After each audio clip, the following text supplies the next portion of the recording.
திமுக ஒரு தீய சக்தி, அதிமுக ஒரு ஊழல் சக்தி, இது எல்லாமே என்ன ஆச்சுன்னா உண்மையாயிட்டு. 8 வயசு குழந்தை கூட இன்னைக்கு வந்து விஜய் அங்கிள்னு சொல்லிட்டு இருக்கு. 11 வருஷத்துக்கு அடுத்து வர்ற வாக்குகள், அடுத்த தலைமுறை வாக்குகள். Max Gold, cash for gold. Call 044-4545-4545. இன்னைக்கு இந்த மாற்றங்கள்லாம் நடந்திருக்கிறதுக்கு நான் முக்கியமாக ஒரு டேர்னிங் பாயிண்டாக பார்க்குறது வந்து இந்த திமுக, அதிமுக, பாஜக இவங்க ஒரே கோட்டில் நேர்கோட்டில் இன்னைக்கு வந்து நின்று இருப்பது பல பேரை வந்து அது அச்சப்படுத்தி இருக்கு. மிகப்பெரிய எழுச்சியையும் மக்களுடைய நம்பிக்கையையும் பெற்று இந்த ஆட்சி அமைஞ்சிருக்கு. அதில் ஒன்றும் சந்தேகம் இல்லை. இவர்கள் வந்து ஒரு உயர் அரசியலை கை கொள்ளலாம் தான் நான் நினைக்கிறேன். ஏன்னா அவ்வளவு பெரிய ஒரு ஆதரவு தளம் அவங்களுக்கு இருக்கு. எதிரெதிரி கட்சிகள் ஏன் ஒன்றும் சேரக்கூடாது? காங்கிரஸும் 67 காங்கிரஸும் திமுக என்னன்னு பாருங்க. நீங்க எவ்வளவு சீரியஸான எலெக்ஷன் பாருங்க. நடக்காத விஷயம் கிடையாது. 10 வருஷம் ஆச்சு, 10 நாள் கூட இல்லை சார். தமிழ்த்தாய் வாழ்த்து பாடிக்கோங்க, இமீடியட்டாக ஒரு நேஷ்னல் ஆந்தம் பாடுங்க. ஸோ 2 முறை நேஷ்னல் ஆந்தம் பாடுறதுல எந்த ஒரு பிரச்சனையும் இல்லை அப்படின்னும் போது அதை மட்டும்தான் எல்லாரும் பார்க்குறாங்களே தவிர, ஆனால் கவர்னர் படித்த அந்த உரையில் மத்திய அரசு மீதான விமர்சனங்களையும் சேர்த்து தான் அந்த கவர்னர் படித்தார். மத்திய அரசு பாரபட்சமாக நடந்து கொள்கிறதுங்கிறதையும் படிச்சு, அது வந்து கவர்னருடைய வேலை. இதை தான் ஆர்.என். ரவி செய்திருக்க வேண்டும். ஆர்.என். ரவி செய்யலைங்கிறது அவருடைய தப்பு. இதை குதிரை பேரம் சொல்லுவதை நான் அதிகமாக ஏற்றுக்கல. ஒரே ஒரு நிமிஷம், அவங்க வந்து பதவி விலகிறது வந்து ஒரு பெரிய தியாகம் அல்ல.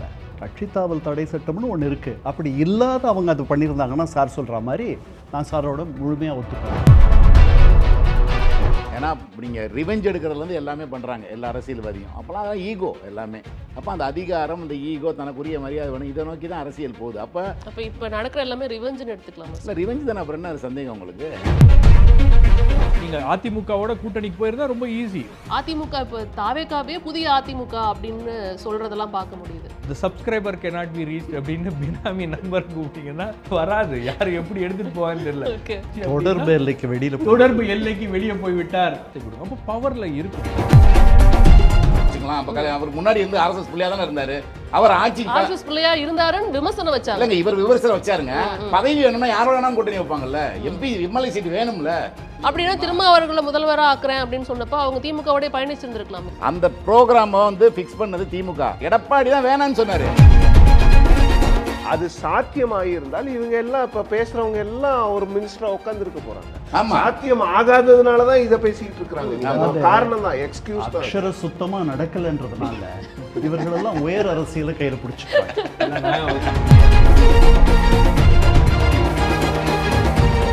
குறைந்த விலை, நிறைந்த தரம், தங்கள் தேவைகள் அனைத்தும் ஒரே இடத்தில். ஜெயச்சந்திரன். அறுவை சிகிச்சையில் குணம், இது ஆயுட்கால நிவாரணம். டாக்டர் ஸ்ரீவர்மாஸ். தி 5 minute நேயர்களுக்கு வணக்கம். அதாவது எலெக்ஷனுக்கு முன்னாடி ஒரு ரவுண்ட் டேபிள் பண்ணோம், எலெக்ஷனுக்கு அப்புறம் ஒரு ஃபர்ஸ்ட் ரவுண்ட் டேபிள் பண்ணுறோம். கூட்டணி கணக்குகள் அப்படிங்கிறது சம்மந்தமாக தான் இன்றைக்கி நம்ம பேச இருக்கோம். அதாவது தமிழகத்தோட அரசியலில் 1967க்கு பிறகு நிறைய கூட்டணிகள் வந்து ஃபார்ம் ஆகிருக்கு, உடஞ்சிருக்கு. ஆனால் ஒவ்வொரு தடவையும் கூட்டணிகள் மாறும்போது அரசியல் கணக்குகளும் மாறும். மக்களும் வந்து அதோட பார்வையை மாற்றிக்கிட்டே இருப்பாங்க. எப்படி இருக்குது, எப்படி ஏங்குறாங்க அப்படின்னு அவங்களுடைய பார்வையும் இங்கே மாறிக்கிட்டே இருக்குது. அதுபோல தான் இந்த 2026 தேர்தலுக்கு பிறகு திமுகவிலிருந்து வெளியில் வந்த கூட்டணியும் தாவேக்கா சுற்றி அமைக்கப்பட்ட கூட்டணியும் தமிழக அரசியலில் என்ன சொல்ல போகுது அப்படிங்கிறது தான் ஒரு பெரிய எதிர்பார்ப்பை இங்கே ஏற்படுத்தியிருக்கு. அது சம்மந்தமாக தான் இன்றைக்கி நம்ம வந்து டிஸ்கஸ் பண்ண போகிறோம். நாட் விவாதம்.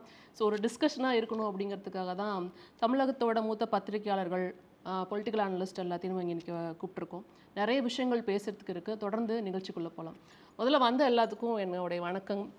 உங்களுடைய டைமை வந்துட்டு இன்றைக்கி டிஸ்கஷனாக நான் இது வந்துட்டு கொண்டு போகணும் அப்படின்னு நினைக்கிறேன், விவாதமாக இல்லாமல். ஏன் அப்படின்னா இது சம்மந்தமாக நிறைய விவாதங்கள் நாங்கள் பார்த்துட்டு தான் இருக்கிறோம். ஆனால் வந்து அந்த கலைபரத்தில் என்ன சொல்ல வராங்கங்கிறது புரியாமல் போயிடுது.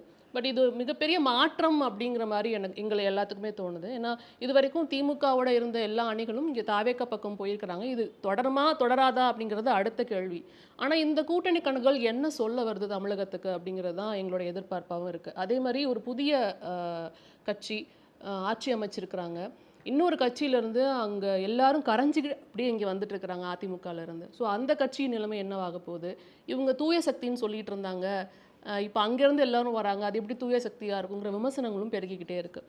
ஸோ ஃபஸ்ட்டு இந்த கூட்டணி கணக்குகள்ல இருந்து ஆரம்பிக்கணும்னு நினைக்கிறேன். முதல்ல சிவபிரியன் சார் உங்ககிட்ட இருந்து தொடங்கணும்னு நினைக்கிறேன். அதாவது நம்ம ஏற்கனவே சொன்ன மாதிரி கூட்டணிங்கிறது வந்து தமிழக அரசியலில் புதுசு கிடையாது.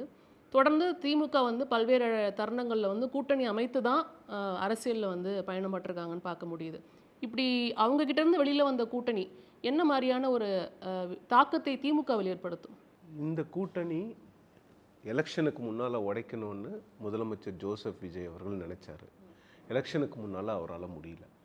எலெக்ஷனுக்கு அப்புறம் மக்கள் அவருடைய கட்சியை வந்து ஒரு 10 சீட்டு 11 சீட்டு கம்மியாக கொடுத்ததுனால அது ரொம்ப இயற்கையாக அந்த விஷயம் நடந்துருச்சு.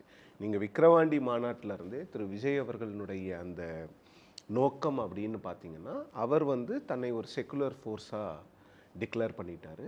பாஜக தான் என்னுடைய ஐடியாலஜிக்கல் எனிமி, திமுக தான் என்னுடைய பொலிட்டிக்கல் எனிமின்னு சொல்லிட்டாரு. ஸோ அப்போ அவர் வந்து யாரோட கூட்டணி வைக்க முடியும் அப்படின்னு பார்த்தீங்கன்னா, திமுக அணியில் இருக்கக்கூடிய செக்குலர் ஃபோர்ஸஸோட மட்டும்தான் அவர் கூட்டணி வைக்க முடியும். அதிமுக அணியிலோ இல்லை பாஜக அணியில் இருப்பவர்கள் வந்து அவருக்கு வந்து கிட்டத்தட்ட நோ கோ ஜோன் தான். இன்றைக்கும் அந்த இடத்துல தான் அவர் இருக்கிறாரு. பாமக தயாராக இருந்தாலும் கூட பாமகவை அவர் வந்து ஒரு டிஸ்டன்ஸில் தான் வச்சுருக்கிறாரு. ஏன்னா அவங்களுக்கு வந்து பிஜேபியோட இருக்கக்கூடிய நெருக்கம், அந்த நட்பு. ஸோ அப்போ அந்த ஒரு 2024 அக்டோபர்லேருந்து 2026 மே வரைக்கும், மே 4ஆம் தேதி வரைக்கும், இல்லை நீங்கள் ஏப்ரல் 23 அந்த தேர்தல் வரைக்கும் பார்த்தீங்கன்னா திரு விஜய் அவர்களுடைய வியூகம் எல்லாமே திமுகவை தோற்கடிக்கிறது மட்டும் இல்லாமல் திமுக கூட்டணி கட்சிகளை தன் வசம் எப்படி படுத்த வேண்டும். அப்போ தான் வந்து இதுவரைக்கும் தமிழ்நாட்டில் இல்லாத ஒரு விஷயத்தை திரு விஜய் அவர்கள் ப்ராமிஸ் பண்ணுறாரு. கூட்டணி ஆட்சின்னா உண்மையிலே அது கூட்டணி ஆட்சி தான். வர்றவங்களுக்கு, என்னை நம்பி வர்றவங்களுக்கு நான் வந்து அமைச்சர் பதவி கொடுப்பேன், ஆட்சியில் அதிகாரம் கொடுப்பேன். ஆனால் இது எந்த கட்சியுமே அதை நம்பலை.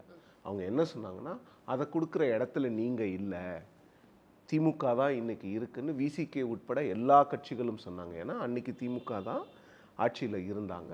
ஸோ 2026 தேர்தலில் காங்கிரஸ் போன்ற கட்சிகள் ஆட்சியில் பங்கு, அதிகாரத்தில் பங்கு, அந்த கோரிக்கையை ரொம்ப தீவிரமாக வைத்தாலும் கூட அதை பற்றி திமுகவும் ஏற்றுக்கொள்ளவில்லை, அதிமுகவும் அந்த கோரிக்கையை பரிசீலிக்கவே இல்லை. ஆனால் விஜய் அவர்களுடைய கட்சி காங்கிரஸை ரொம்ப ஓப்பனாக இன்வைட் பண்ணிகிட்டு இருந்தாங்க, வாங்க வாங்கன்னு. ஆனால் அவங்க யாரும் போகல. ஸோ அந்த திமுக கூட்டணி தான் அவருடைய குறி. ஏன்னா அந்த கூட்டணியில் இருக்கிறவங்க மட்டும்தான் இவரோட கூட்டணி வைக்க முடியும். அப்போ தான் இவர் என்னென்ன கொள்கைகளை பிரகடனப்படுத்தினாரோ அந்த கொள்கைகளுக்கு ஏற்றாற்போல் அந்த கூட்டணி இருக்கும். அதாவது வந்து அவருடைய ஃபஸ்ட்டு மாநாட்டிலே வந்து ஆட்சியிலையும் பங்கு, அதிகாரத்திலையும் பங்குங்கிற அந்த விஷயத்தை வந்து முன்னெடுத்துட்டாருங்கிறத பார்க்க முடியுது. அப்போவே எல்லாரும் என்ன பேசுனாங்க அப்படின்னா, இது திமுக கூட இருக்கிற இடதுசாரிகளுக்கான ஒரு அழைப்பு தான், அந்த கட்சியிலேருந்து, அந்த கூட்டணியிலேருந்து எல்லாரையும் வெளியில் வர வைக்கிறதுக்கு தான் இந்த அழைப்பு அப்படிங்கிற மாதிரி பேசப்பட்டது.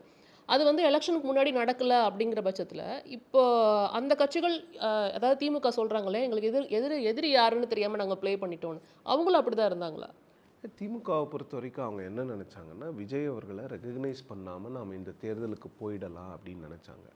தேர்தலில் கீழே வந்து இப்போ திமுக கிட்ட ஒரு இன்டர்னல் ரிப்போர்ட் வந்து 1000 பக்கங்களுக்கு இன்டர்னல் ரிப்போர்ட் இருக்குது. அந்த இன்டர்னல் ரிப்போர்ட்டை நீங்கள் எடுத்து பார்த்தீங்கன்னா 2-3 விஷயங்கள் வந்து எல்லா இடத்துலருந்தும் சொல்லியிருக்காங்க. ஒன்று, நம்ம வந்து கீழே கிரவுண்டில் இருக்கக்கூடியவர்கள் விஜய் அவர்களுடைய இம்பேக்ட் அதிகமாக இருக்குதுன்னு மாவட்ட செயலாளருக்கு சொல்கிறோம். மாவட்ட செயலாளர் மேலே சொல்கிறாரு, ஆனால் நீங்கள் ஹையர் பண்ண அந்த ஸ்ட்ராட்டஜி நிறுவனங்கள் எங்களை நம்பவே இல்லை. அவங்களுக்கு என்ன தோணுச்சோ அதை மட்டுமே கீழே எங்ககிட்ட சொல்லிகிட்டே இருந்தாங்க. விஜய் அவர்களுடைய இம்பேக்டை நாங்கள் கிரவுண்டில் பார்த்தோம், அந்த கிரவுண்ட் ஸ்வெல் வந்து இருக்குது, அதை வந்து தலைமை வந்து ஏற்றுக்கொள்ளவில்லை அப்படிங்கிறது தான். அப்போ என்னென்னா அந்த விஷயம் வந்து அவங்க அதை தான் சொல்ல வர்றாரு திரு உதயநிதி அவர்கள். என்ன சொல்கிற வர்றாருன்னா, அதிமுக பாஜகவையே நாம் எதிர்த்துட்டோம், நாம் வந்து விஜய் அவர்களை எதிர்த்து பேசியிருக்கணும், அவர் சொல்லுகின்ற கருத்துக்களுக்கு நாம் வந்து எதிர்கருத்து கொடுத்துருக்கணும், அது மக்கள் ஏற்றுக்கிறாங்களோ இல்லையோ. அப்போ என்ன ஆச்சுன்னா, விஜய் அவர்கள் பேசிய எல்லா விஷயங்களும், ஊழல் எதிர்ப்பு, திமுக ஒரு தீய சக்தி, அதிமுக ஒரு ஊழல் சக்தி, இது எல்லாமே என்ன ஆச்சுன்னா உண்மையாகி போச்சு. ஏன்னா இதற்கான எதிர்வினைகள் எங்கேருந்துமே வரல. பாஜக கிட்ட இருந்தும் வரல, திமுக கிட்ட இருந்தும் வரல, அதிமுக கிட்ட இருந்தும் வரல. விஜய் அவர்கள் பேசுவார், திமுக தலைவர் வந்து நடிகர் அப்படிங்கிற மாதிரி பேசுவாங்க, இல்லை இன்றைக்கி யாரோ புதுசாக கட்சி ஆரம்பிக்கிறாங்க அப்படிங்கிற மாதிரி ஒரு புது பிளேயரை, அதுவும் ரொம்ப ஒரு கேரிஸ்மேட்டிக்கான ஒரு ஃபிகரை வந்து இவங்க டிஸ்மிஸ் பண்ணிக்கிட்டே இருந்தாங்க. அதிமுக என்ன பண்ணாங்கன்னா அவங்களோட ஸ்ட்ராட்டஜியில் வந்து முதல்ல இருந்தே ஒரு தவறுகள் இருந்துக்கிட்டே இருக்குது. முதல்ல விஜய் அவர்களை பெருமளவில் ரெக்கக்னைஸ் பண்ணுறாங்க. உங்களை ஏன் கிரிட்டிசைஸ் பண்ணலன்னு கேட்டால், எங்களை கிரிட்டிசைஸ் பண்ணலன்னா நாங்கள் உண்மையிலே நன்றாக ஆட்சி செய்திருக்கிறோம்னு தம்பி விஜய் அவர்களே நம்புகிறாருன்னு அந்த கட்சியினுடைய பொதுச் செயலாளர் சொல்கிறாரு. அதன் பிறகு கரூர் விவகாரத்தில் தார்மீக அடிப்படையில் ஒரு சில இடங்களில் விஜய் அவர்களை அவங்க சப்போர்ட் பண்ணாங்க. ஆனால் கொடி பறக்குது இது போன்ற விஷயங்களை பேசும் பொழுது அரசியலில் அது வந்து ஒரு பெரிய தாக்கத்தை ஏற்படுத்தியது. பாஜக அதிமுக கூட்டணியால் தனியாக திமுகவை வீழ்த்த முடியாது, அவங்களுக்கு இன்னொரு சப்போர்ட் தேவைப்படுது. அந்த சப்போர்ட் விஜய் அவர்களாக இருக்கக்கூடுமோ அப்படிங்கிறது தான். அதன் பிறகு விஜய் அவர்கள் வந்து நான் கூட்டணிக்கு வரமாட்டேன்னு சொன்ன பிறகு அதிமுக அப்படியே கம்ப்ளீட் ஒரு யூடர்ன் எடுத்து கரூரில் நீங்கள் ஓடி போனீங்க அப்படிங்கிற மாதிரி ஒரு அன்சேவரி கிரிட்டிசிசம். அதை அன்றைக்கே பேசியிருக்கணும். அன்றைக்கி பேசாமல் ஒரு 6 மாதம் கழித்து நீங்கள் கூட்டணிக்கு வரமாட்டேன்னு நான் சொல்லும்போது, இல்லை உங்களோட டேர்ம்ஸ் அவங்களுக்கு ஒத்துக்காத போது அப்போ நீங்கள் பேசுகிறது வந்து அதை ஏற்றுக்கொள்ள முடியாது. ஸோ இதை தான் உதயநிதி அவர்கள் சொல்ல வர்றார். பட் திமுக கூட்டணியை இன்றைக்கி விஜய் அமைச்சிருக்கக்கூடிய இந்த கூட்டணி வந்து ஏற்கனவே அவர் எதிர்பார்த்த கூட்டணி. தேர்தலுக்கு முன்னே வரோம், தேர்தலுக்கு முன்னையே நம்ம டிஎம்கேவை டிஃபீட் பண்ணலான்னு நினச்சாரு. பட் தேர்தலுக்கு போய் டிஎம்கேவை டிஃபீட் பண்ண வேண்டிய சூழ்நிலைக்கு அவர் இருக்கிறார். பட் இன்றைக்கி லெஃப்ட் பார்ட்டிஸ் வந்து அந்த அலையன்ஸ்க்குள்ளே சேரலைன்னாலும் கூட அவங்க வந்து ஓரளவுக்கு 29 தேர்தல் நெருக்கத்தில் இந்த கூட்டணியில் தான் இருக்க வேண்டிய ஒரு அவசியம் அவர்களுக்கு வரும். ஏன்னா அப்போ வந்து உங்களுக்கு ஒரே விஷயந்தான், பாஜக திருப்பி ஆட்சிக்கு வரணுமா வரக்கூடாதா. பாஜக ஆட்சிக்கு வரணும்னா ஆன்டி பிஜேபி ஓட்ஸ் ஒருவேளை டிஎம்கேக்கு கொஞ்சம் போச்சுன்னா லெஃப்ட் பார்ட்டிஸ் இங்கே தான் இருக்கணும். அப்போ தான் ஒரு சேர இந்த இடத்திற்கு வரும். ஸோ அந்த இடத்துல தான் தாவேக்காவும் இந்த கூட்டணியை வந்து பார்க்குறாங்க. அவங்க என்னென்னா, இதுவரைக்கும் கூட்டணி கட்சிகளுக்கு, சிறிய கட்சிகளுக்கு இங்கே அவங்களால தான் வெற்றி பெற்றாலும் கூட பெரிய கட்சிகள் அவங்களுக்கு தேவையான அந்த அங்கீகாரத்தை கொடுக்கல. அந்த அங்கீகாரத்தை தான் கொடுப்பதன் மூலமாக சிறிய கட்சிகளை அவர் வந்து எம்ப்ரேஸ் பண்ணிக்கிறார். இப்போ காங்கிரஸ்லேயே நீங்கள் கேட்டிங்கன்னா, எங்களுக்கு டிஎம்கேவோட நாங்கள் வந்து ஒரு 5 வருஷம் இப்போ லேட்டஸ்ட்டாக பயணிச்சிருக்கிறோம் ஆட்சியில் இருக்கும்போது. ஆனால் இப்போது நாங்கள் கேட்குற ரிக்வெஸ்ட் எதுவுமே திமுக எங்களை வந்து மதிக்க மாட்டாங்க. ஆனால் தாவேக்கால இப்போ ஒரு 2 மாதமாக எங்களுக்கான மரியாதை இருக்கிறது. ஸோ இந்த பரஸ்பரம் மரியாதை வந்து ஓரளவுக்கு இந்த கூட்டணி. அதுதான் நான் கேட்டேன். திமுக கணிக்க தவறிடுச்சு, அதை நம்ம எடுத்துக்கலாம். இப்போ அதிமுக தரப்புல வந்து அதே குரல் ஒலிக்குது, நாங்கள் கணிக்க தவறிட்டோம் அப்படின்னு. ஆனால் திமுகவுடைய கூட்டணி கட்சிகளும் அதே பார்வையில் தான் இருந்தாங்களா? அவங்களும் கணிக்க தவறிட்டாங்களா விஜய் வருவார் அப்படிங்கிறத? இல்லை, அவங்களுக்கு ஒரு சிலருக்கு தெரியும். காங்கிரஸில் திரு மாணிக்கம் தாக்கூர், திரு பிரவீன் சக்கரவர்த்தி போன்றவர்கள் வந்து பேசிக்கொண்டே இருந்தார்கள். திரு பிரவீன் சக்கரவர்த்தி அவர்கள் வந்து திமுகவை வம்பிழுப்பது போன்ற ஒரு சில விஷயங்களை செய்து கொண்டு வந்தார். ஆனால் மாணிக் தாக்கூர் அவர்கள் வந்து கட்சிக்குள்ளே போயிட்டு அவர் வந்து நிறைய விஷயங்களை வந்து இல்லை இப்படியே தான் இருக்குது, டீப் சர்வேஸ்லாம் நீங்கள் எடுத்து பாருங்கள், 30% வருது, 32% வருது அப்படிங்கிற விஷயங்களை அவங்க தொடர்ந்து கட்சிக்கு சொல்லிக்கிட்டே தான் இருந்தாங்க. அவங்க சொல்லாமல் இல்லை. காங்கிரஸ்க்கு ஓரளவுக்கு தெரியும், விசிகாவுக்கும் தெரியும்னு நான் நினைக்கிறேன். பட் லெஃப்ட் பார்ட்டிஸ் வேணும்னா அவங்க வந்து அவங்களுக்கு மற்ற கட்சிகளுக்கு இருக்கக்கூடிய ரீசோர்ஸஸ்லாம் இல்லாததுனால அவங்களால ஒரு சர்வேஸ்லாம் பண்ணியிருக்க முடியாது. ஆனால் கிரவுண்ட் ரிப்போர்ட்ஸ் அவங்களுக்கும் வந்திருக்கும். இது வந்து ஓரளவுக்கு தெரியும்னு நினைக்கிறேன். அப்புறம் ஏன் அவங்க வந்து அந்த கதவு திறக்கப்பட்டிருக்கு ஆல்ரெடி, அவங்க ஏன் அங்கே போகிறதுக்கு அந்த தயக்கத்தை காமிச்சாங்க? இல்லை, அந்த தயக்கம்னா கிரவுண்ட் ஸ்வெல் ஒருவேளை இவர் 2 எல்லாருக்கும் இருந்ததா. நிறைய பத்திரிகையாளர்களுக்கு வந்து இப்போ எனக்கே எடுத்துக்கிட்டிங்கன்னா நான் 28-30% வரைக்கும் போவாங்கன்னு சொன்னனே தவிர, ஆனால் அவங்களுக்கு வந்து அந்த சீட் கன்வெர்ட்டிங் கெப்பாசிட்டி இருக்காதுன்னு நினச்சேன். ஆனால் அந்த கெப்பாசிட்டி இருந்திருக்கு.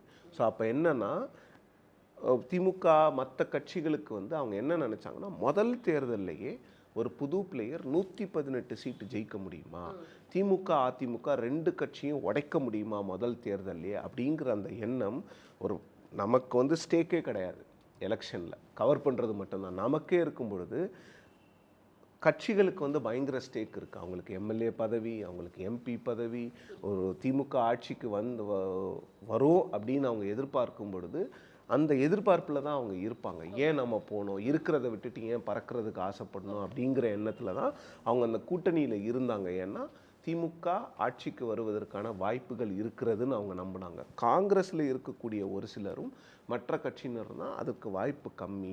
ஒருவேளை வந்து விஜய் அவர்களுக்கான அந்த கடைசி 3-4 நாள் அந்த கிரவுண்ட் ஸ்வெல் பெருசாக ஆட்சி அமைக்கிற அளவுக்கு வரலன்னா திமுக தான் வந்திருக்குன்னு அவங்க நினச்சாங்க. ஆனால் கடைசி ஒரு வாரத்தில் இருந்த அந்த கிரவுண்ட் ஸ்வெல் வந்து விஜய் அவர்களை வந்து ஆட்சி கட்டலில் நிச்சயமா அதான் உங்களுடைய முதல் சுற்று கருத்தை எடுத்துக்கிறேன். திரு இதயா சார் ஆக்சுவலாக வந்து திமுகலேருந்து கூட்டணி வெளியில் வந்துட்டாங்க, கூட்டணி கட்சிகள் வெளியில் வந்துட்டாங்க அப்படிங்கிறது செய்தியா, இல்லை தாவேக்கா ஒரு கூட்டணி அமைச்சிருக்காங்க அப்படிங்கிறது ஒரு பெரிய செய்தி? அதை எப்படி எடுத்துக்கலாம்? நம்ம அதுலேருந்து தொடங்கணும்னு நினைக்கிறேன். இல்லை, இது வந்து முதல் விஷயம், யார் தோக்குறாங்களோ அவங்கள்ட்ட இருந்து வெளியே போகிறாங்க அப்படின்றது ஒரு பார்வை பார்க்க வேண்டியிருக்கு. அதுக்கப்புறம் வந்து காய்ச்ச மரம் தான் கல்லடி போடுன்னு போடுவாங்க. நிறையா பூத்த மரங்களில் தான், அடர்த்தியான மரங்களில் தான் பறவைகள் போகுன்றது மாதிரி, கூடு கட்டுன்ற மாதிரி எங்கே இன்றைக்கி அதிகாரம் இருக்கோ அதை நோக்கி ஓடுகிறார்கள் அப்படின்னு தான் பார்க்க வேண்டியிருக்கு. அதனால் இது வந்து ரெண்டும் தனித்தனியாக திமுக விட்டுட்டு அனாதையாக விட்டுட்டு போயிட்டாங்களா அப்படின்றத விட அவர்கள் ஏன் அந்த போக வேண்டிய எண்ணம் வந்துச்சு அப்படின்ற இதையும் பார்க்கணும். இப்போ நீங்கள் திமுக தனித்து விடப்படல, அவங்க கூட இன்னும் சில கட்சிகள் இருக்காங்க, தேமுதிக போன்ற கட்சிகள்லாம் இருக்காங்க, தமாமுக இருக்குது, கொங்கு தேசிய மக்கள் கட்சி இருக்காங்க. இல்லை, நீங்கள் இதுவே 2001 அதிமுக தோக்கும்போது இவ்வளோ பேர் சாரசாரையாக திமுகவுக்கு போகல. ஆனால் இப்போ 2வது முறை தோல்வி பெறும்போது அப்போ சாரசாரையாக தாவேக்காவுக்கு போகிறாங்க. அப்போ என்னன்னா, நீங்கள் வந்து திமுகட்ட போகிறதுப்ப ஒரு 2 விஷயம் அதில். ஒன்று வந்து ஒரு 5 வருடம் மக்கள் மாற்றி அடிக்கடி வாக்களிச்சிருப்பாங்க. ஜெயலலிதா மட்டும்தான் ஒரு 2 தடவை சேர்ந்து ஸ்கோர் பண்ணாங்க. அதனால் நிச்சயம் அடுத்த 5 ஆண்டுல திரும்ப நமக்கு ஆட்சிக்கு வாய்ப்பு வந்துடும் அப்படின்ற ஒரு நம்பிக்கையே வந்துச்சு. அது ஒன்று. அடுத்து வந்து அது இல்லை அப்படின்னு ஆகும்போது அங்கே இன்னொரு விஜய் வராரு. இப்போ விஜய் வரும்போது என்ன நினைக்கிறாங்க, 8 வயசு குழந்தை கூட இன்றைக்கி வந்து விஜய் அங்கிள்னு சொல்லிக்கிட்டு இருக்கு. ஸோ அதுக்கு 18 வயசு வர்ற வரைக்கும் இன்னும் 10 வருஷத்துக்கு 11 வருஷத்துக்கு அடுத்து வர்ற வாக்குகள், அடுத்த தலைமுறை வாக்குகள் வந்து நிச்சயமாக விஜய்க்கு சாதகமாக தான் போகும். ஏன்னா நான் அவங்கள்ட்ட சில பேர்கிட்ட பேசினேன். இப்போ மாறவர்கள்ட்ட சில பேர் நெருங்கிய நண்பர்கள் நிறைய பேர் இருக்காங்கல்ல, அவங்களாம் பேசும்போது இதை சொல்கிறாங்க. ஒரு பாயிண்ட்டாக 2 விஷயம் சொன்னாங்க. ஒன்று வந்து 5 வருஷம் வந்து என்ன, இப்போ எனக்கு பதவி வேணாம், நான் போனோன்னைக்கு என்ன எப்படி சார் போனால் உங்களுக்கு மந்திரி தந்துடுவாங்களா, உங்களுக்கு சீட்டு தந்துடுவாங்களாம்னு கேட்கும்போது கொடுக்குறாங்க, கொடுக்கலங்க. இப்போ என்னையை நம்பி இங்கே ஒரு 100 பேர் இருக்காங்க, முக்கியமான ஒரு 50 பேர், அதில் கழிச்சு எடுத்தோம்னா 10 பேர் நான் தான் வேணும் எனக்காக வேலை செஞ்சுக்கிட்டு இருந்தாங்க 5 வருஷமாக. நான் இன்னமும் 5 வருஷம் அவங்களெலாம் வந்து வச்சுருந்தேன்னா, இப்போ அட்லீஸ்ட் வந்து ஒரு வருகிற உள்ளாட்சி தேர்தலையாவது அவங்கள வந்து ஒரு நகராட்சி கவுன்சிலரு, ஒரு பஞ்சாயத்து போர்டு பிரசிடென்ட்டு அப்படின்னு ஏதாவது சில பதவிகளை வாங்கி தர வேண்டியிருக்கு. இதை நான் இங்கே உட்காந்துட்டு பண்ண முடியாது. அதிமுக கரைஞ்சி ஒன்றும் இல்லாமல் போயிடுச்சு. ஸோ இப்போ எனக்கு நான் பதவி வராட்டியும் பரவாயில்ல, என்னையை வந்து இவனால் இன்னும் தூக்கி சுமந்து கொண்டு இருக்கிற அவர்களுக்கு நான் ஒரு பலனை கொடுத்தேன்னா அதன் மூலமாக எனக்கு ஒரு திருப்தி கிடைக்கும், எனக்கும் ஒரு அதிகாரத்தில் இருக்க மாதிரியான ஒரு தோற்றம் கிடைக்கும். அதனால் வந்து ஒரு போலீஸ் ஸ்டேஷனுக்கு ஃபோன் பண்ணி சொல்ல முடியல, ஒரு கார்ப்பரேஷன் முனிசிபாலிட்டிக்கு ஃபோன் பண்ணி இங்கே குப்பை கிடக்குன்னா மதிக்க மாட்டேங்கிறான், என் ஃபோன் எடுக்க மாட்டேங்கிறான். இந்த மாதிரியான விஷயங்கள்லாம் நீங்கள் பார்க்கணும். இதில் வந்து பெரிய போய் எனக்கு ஒரு பெனிஃபிட்டு, நான் போய் அங்கே ஒரு இத்தனை கோடியை வாங்கிட்டு அங்கே போயிட்டேன் அப்படின்லாம் நீங்கள் நினைக்காதீங்க அப்படின்னு அந்த க்ளோஸ் ஃப்ரெண்டு என்கிட்ட சொன்னார்.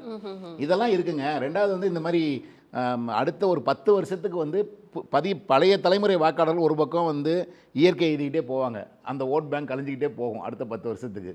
ஆனால் புதிய வருகிற வாக்காளர்களை 50% மேலே விஜய்க்கு ஃபேவராக தான் வருவாங்க. அதனால் வந்து இது ஏறும் இது இறங்கும் அப்படிங்கிறதுனால நான் இந்த முடிவு எடுத்தேன் அப்படின்னு சொல்கிறார். ஸோ அதனால் அந்த மாதிரி கேல்குலேஷன் இருக்குது. நான் என் கற்பனையிலேருந்து சொல்ல, நாங்கள் கேள்விப்பட்டு தான் சொல்கிறேன். அதனால் அது மாதிரியான ஒரு இனிமே ஒரு எதிர்காலம் தனக்கு வேணும், அப்புறம் தன்னை நம்பி வந்தவர்களுக்கு வேணும் அப்படிங்கிறனால போகிறாங்க. அதனால் அப்படி ஒரு 2வதுங்க, நீங்கள் அரசியலுக்கு வருகிற யாருமே ஒன்று புனிதர்கள் இல்லை, இன்னொன்று வந்து மக்களுக்கு வெறும் சர்வீஸ் பண்ணு போதும், அதிகாரம் வேணாம் எதுவும் வேணாம் அப்படின்னு நினைக்கிற ஆளுங்க கிடையாது. ஏன்னா நீங்கள் ரிவெஞ்ச் எடுக்கிறதுலேருந்து எல்லாமே பண்ணுறாங்க எல்லா அரசியல்வாதியும். அப்போலாம் அதெல்லாம் ஈகோ எல்லாமே. அப்போ அந்த அதிகாரம், அந்த ஈகோ, தனக்குரிய மரியாதை வேணும், இதை நோக்கி தான் அரசியல் போகுது. அப்போ இப்போ நடக்கிற எல்லாமே ரிவெஞ்சுன்னு எடுத்துக்கலாமா? இல்லை, ரிவெஞ்ச் தானே. அப்புறம் என்ன சந்தேகம் உங்களுக்கு? ஓகே, அப்படியா? ஆமாம், ரிவெஞ்ச் தான். நீங்கள் வந்து இந்த பக்கம் குற்றச்சாட்டு சொல்கிறாங்க, நீங்கள் வந்து வைகோவோட பேட்டி எடுத்துகிட்டு போய் கவர்னர்கிட்ட கொடுக்குறாங்க. நீங்கள் இதுக்கு இந்த மாதிரி விஷயங்கள்லாம் நீங்கள் சில விஷயங்களை வந்து நீங்கள் அவதூறு வழக்குக்கு அரெஸ்ட் பண்ணால் எத்தனையோ பேர் பேசிகிட்டு இருக்காங்க, அரெஸ்ட் பண்ணலாம். அப்போ அதெல்லாம் இப்போ நீங்கள் நயினார் நாகேந்திரன் சொன்னதை விடையா சொல்லிட்டாங்க இவர் அனிதா ராதாகிருஷ்ணன். அவர் வந்து மன்னிப்பு கேட்டுட்டாருங்கிறத பார்க்க முடிஞ்சிச்சு இல்லையா? அதுக்காக அதையும் நம்ம கன்சிடரேஷனில் கொண்டு வரணும். சரி, இது மன்னிப்பு கேட்குறா ரைட்டு, அவதூறு தான். அப்புறமேட்டுக்கு மன்னிப்பு கேட்டால் இப்போ இவர் நாளைக்கு போய் கோர்ட்டில் மன்னிப்பு கேட்டால் இவரே விட்டுற போகிறாங்க, அது வேறு விஷயம் சொல்கிறேன். ஆனால் நீங்கள் வந்து அந்த நடவடிக்கை எடுக்கணும். நீங்கள் பாஜகவை பார்த்து பயப்படுறீங்கன்ற குற்றச்சாட்டு வருது இல்லை. நீங்கள் திமுகனா பண்ணுவீங்க ரிவெஞ்சு, பாஜகனா செய்ய மாட்டீங்க அப்படின்னு பொது வெளியில் பேசுகிறாங்கல்ல. அதனால் ஒன்று இருக்குது. அதனால் வந்து நீங்கள் வந்து ஒரு அவதூறை சொல்கிறேன்னா அவதூறுக்கு வந்து ஜெயிலில் போய் போட்டு ஒரு 10 நாள் கழித்து அவர் ஜெயிலில் இருந்துட்டு அந்த ஆத்திரத்தை தீர்த்துக்கிற மாதிரி தான் தெரியுது. நீங்கள் எல்லாம் கோர்ட்டு கேஸை போடுங்க, அவங்க வரட்டும் பண்ணட்டும். அதை கைது பண்ணாமையே அவர்களை வந்து வழக்கை மட்டும் போட்டு திமுக ஆட்சியில் வழக்கு போட்டாங்க. ஆமாம், யாரும் கைது பண்ணி உள்ளே வைக்கல. ஆமாம், பண்ணாங்க. அதுதான் நாங்களும் கேட்டோம். அப்போ அது மாதிரியே தான் இதுவான்னு கேட்டோம். யார் வெறும் சார்ஜ் ஷீட் மட்டும் தான் போட்டாங்க பழைய மினிஸ்டர்ஸ். எஸ்பி வேலுமணி அரெஸ்ட் பண்ணாங்களா? கரப்ஷன் கேसेसல அதுல தான் சொல்றேன். யூடியூபர் இவங்க எல்லாம் பண்ணாங்க. நான் politicians politicians corruption cases politicians மேல முன்னாள் ஏடிஎம்கே மினிஸ்டர்ஸ் மேல வெறும் பண்ணல, கேஸ் போட்டாங்க. ஆனா பண்ணல, எல்லாம் டிவிஎஸ்சி எல்லா கேஸ் இருக்கு. அது மாதிரி தான் இவங்களும் பண்ணுவாங்கங்கறீங்களா? அது மாதிரி தான் இல்ல இவங்க பண்றாங்கன்ற இவங்க என்ன பண்றாங்கன்னா இவங்க திசை திருப்பணுன்ற கூட நோக்கமா இருக்கலாம். அப்படி நான் சொல்ல வரேன். ஏன்னா நீங்க வந்து போய் ஜான் அரங்கசாமியும் இவரும் ஏன் உள்ள போனாங்கன்னு கேட்குறாரு ஆர்எஸ் பாரதி. அவங்க புகார் கொடுக்குறாங்க. மாணவரணி வந்து நீங்கள் சரத் மேலே நடவடிக்கை எடுங்க, அவரை சோதனைக்கு உட்படுத்துங்க, அவரை விசாரணை நடத்துங்கன்னு கேட்குறாங்க. அதுக்கு போராட்டம் நடத்துகிறாங்க. அப்போ நீங்கள் எல்லாமே அட்டாக் மோடில் திமுக இருக்குது. நீங்கள் அதை டிஃபென்ஸ் மோடுக்கு மாற்றணும்னா ஏவா வேலு ஓடி ஒழியணும், செந்தில் பாலாஜி ஏபி வாங்கணும், அவர் போய் அனிதா ராதாகிருஷ்ணன் அரெஸ்ட் ஆகணும்.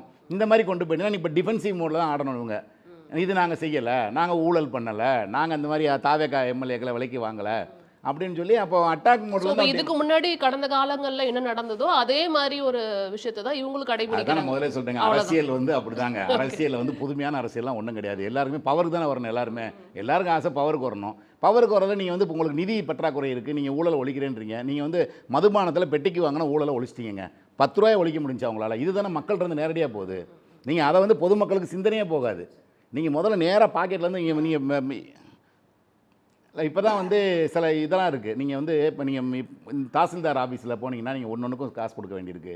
கார்பரேஷனில் போனால் டச் சைட்டு இதுக்கு காசு கொடுக்க வேண்டியிருக்கு. இப்படி மக்கள் நீங்கள் ஒரு டாய்லெட் ரிப்பேர் பண்ணுறேன்னு வீட்டில் மாதத்தில் மனம் கொட்டிங்கன்னா கவுன்சிலர் வந்துடுவார். இந்த மாதிரியான மக்கள்கிட்ட வந்து நேரடியாக பாக்கெட்லேருந்து பறிக்கிறாங்க பாருங்கள். அதுதான் மக்களுக்கு முதல்ல பாதிப்பாகுது. அதை முதல்ல எடுக்கணும்.